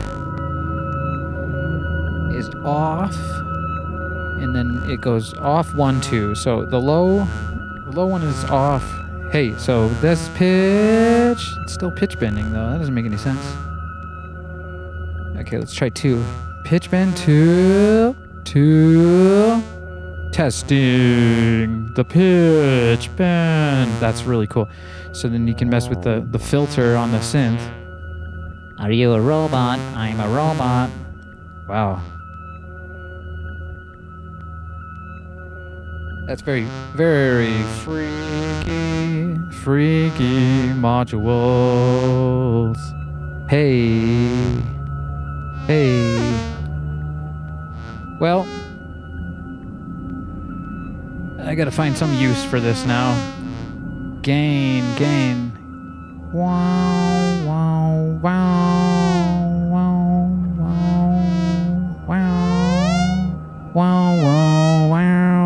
Jeez, that's very strange. Well then. Okay, so with the low cut, we get the low cut off. Pitch bend 2, pitch bend off. Line out, CV out. That's it, that's the module. But high Z, I'm not sure what that's really doing to anything. High Z. Someone in the chat know what high Z is? I should know what this is, but seems to do a little bit better with the high Z off. With the high. Yeah. Oh, whoa. Now all I need is a module to control the filter based off of my the performance in my voice. Hey, yeah, wow. Okay, well, I don't want to bug you guys too much with me testing this out, but it's pretty freaking cool. It's the Behringer Perfect Pitch EuroRack module, and we skinned it black so it'll match the rest of my stuff. But I imagine I can do some interesting things with this.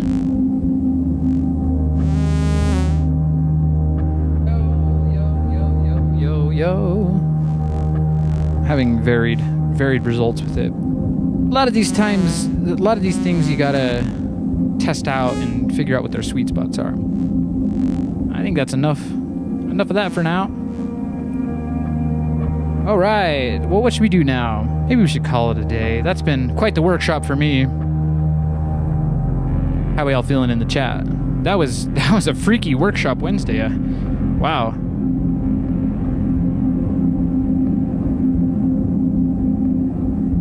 There might even be a better microphone for that. We'll just have to find out, I guess. But that's pretty cool because you can just sing your melodies in, and you don't have to.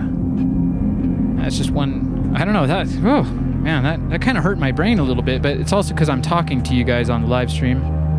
I think that if I was just focusing on the pitches that I was creating with my module or synthesizer here, I'd have a bit more success. So I'm anxious to report back to you guys on how that goes with that module there.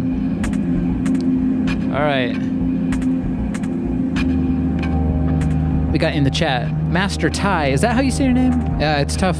It's tough calling out people in the chat. You never know how they actually pronounce their name, but I'm going to say it's Master Ty. Says, high Z in the context of audio and electronics refers to high impedance, meaning a high resistance to electrical current.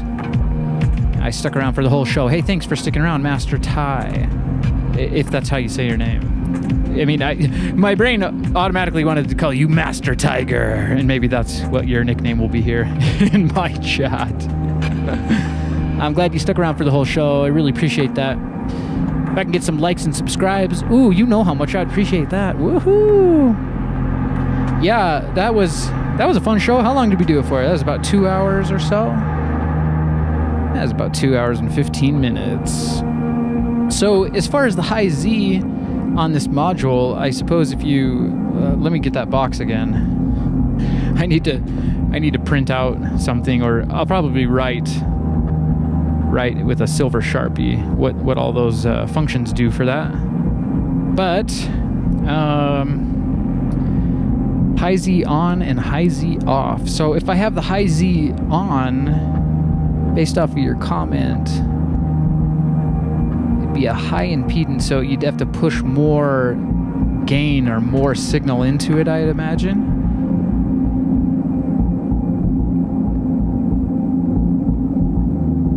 Yeah, that's probably why it worked better with the Shure SM58. I'm tempted to plug that microphone back in and try it out again. Maybe we should do that. Like I said, it was hurting my brains, but I'm so excited, and we did all that work to get it looking pretty and opened up my modular. Let's give it another go. No promises though. Yo. Hey. See, now it's not doing anything. I think this module might take a minute to warm up. I hope everything's okay with it. I should go see if I can find a video on it and see how people are using it. But hey. Hello. It's so weird. Yo. Yo, hey. Testing. Whoa.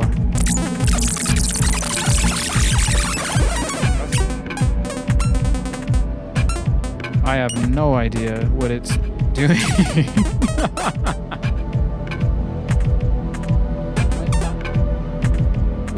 What sound is it getting anyway? Maybe it's noise? Could be coming from my headphones. But I don't think I have that much headphone bleed. Testing. We're testing it out. We're gonna test it out. Test. You gotta tune it. That's the tuning.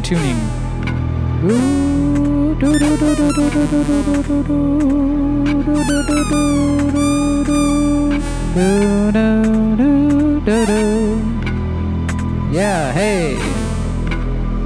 That's a weird module there. Maybe this mic cable isn't the happiest. I'm just not sure. I'm also not seeing any LEDs lighting up on this module either. Man, I really hope I didn't mess it up by opening it up, but I was careful, I promise.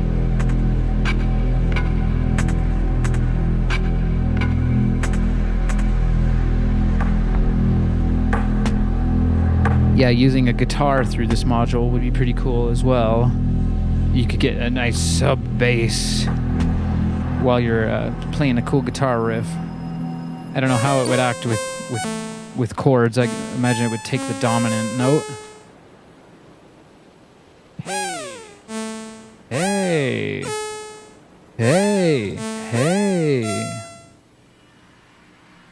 Yo.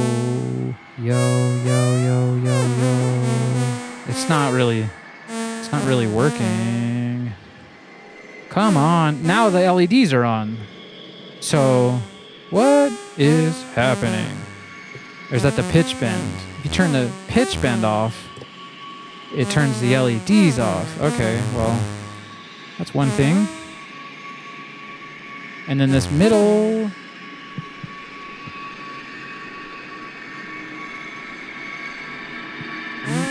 switch is the low cut, so if the low cut's off, it should pick up. Let's see if it does better this way. I don't know, it's not really working that good.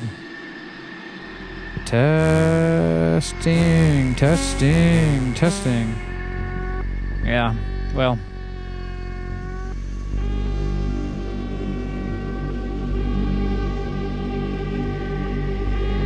I hope it's not one of those, another module that just sits there and isn't that fun. Turning the gain up, turn the gain down. Maybe, yeah. Well, anyways, that was my second try right there. I'm gonna shut her all down and I'm gonna go get some sunshine while the sun's still shining. Well, thanks for joining me, everyone, on Workshop Wednesday. Yeah, it can get kind of weird on Wednesdays. Maybe I should change it to weirdness on Wednesdays, but no, Workshop Wednesday is pretty fun. I'll probably do another one of these next week. We're gonna open up my TB-303. Yep, the switches, they gotta get replaced. And unlike my 606 that's got its hi-hats on the fritz, my 303 sounds great, and I know exactly what repair I need to do for it. It's still scary, though, so I'm going to have to play you my song Technophobia on Wednesday next week.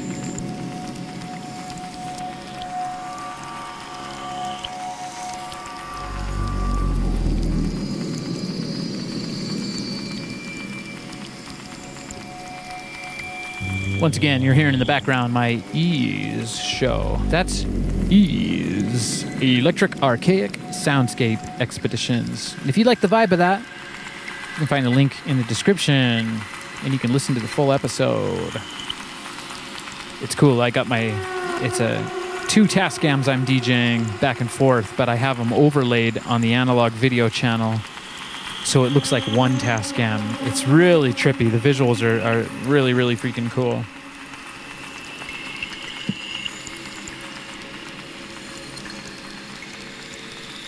I'm gonna have to mess around with that module a little bit more on my own time and see if I can get it to really sing for me. Because at the moment it sounds like a stressed out cat.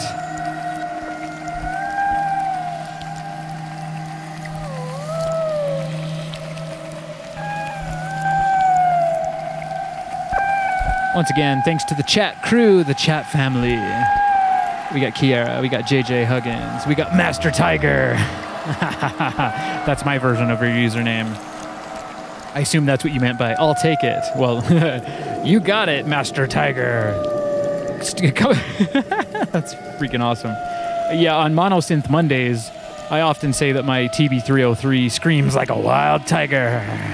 And you can definitely hear that on Mondays. Well, this Monday coming up is episode 10. Like I said before, I think I'm going to wrap up the season 1 for Monosynth Monday, and we're going to come back strong the next week for Modular Monday. I'm going to break out this machine again, all my modulars. We're going to make some really, really cool music and some cool samples from my sample bank website. If you're into music production, I highly recommend checking that out. I got a brand new TB-303 sample bank up there.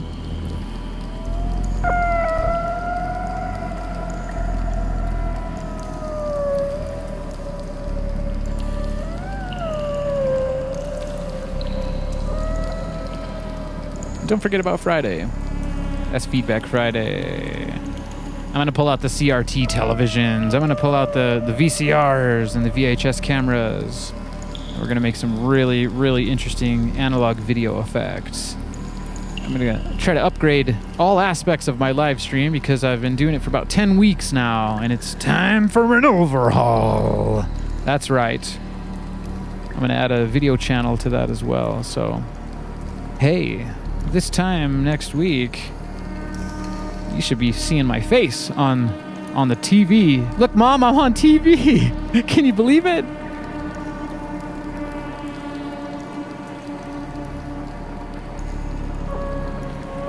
All right. Let's wrap this up. I got my cables. It's always so fun after the live stream, you know, and we usually have a lot of people hanging out in the chat room. And once I shut all the machines down, I look at the aftermath, and there's just all sorts of equipment strewn about, cords, cables, screwdrivers, half-finished projects. It's a lot of fun. Anyways.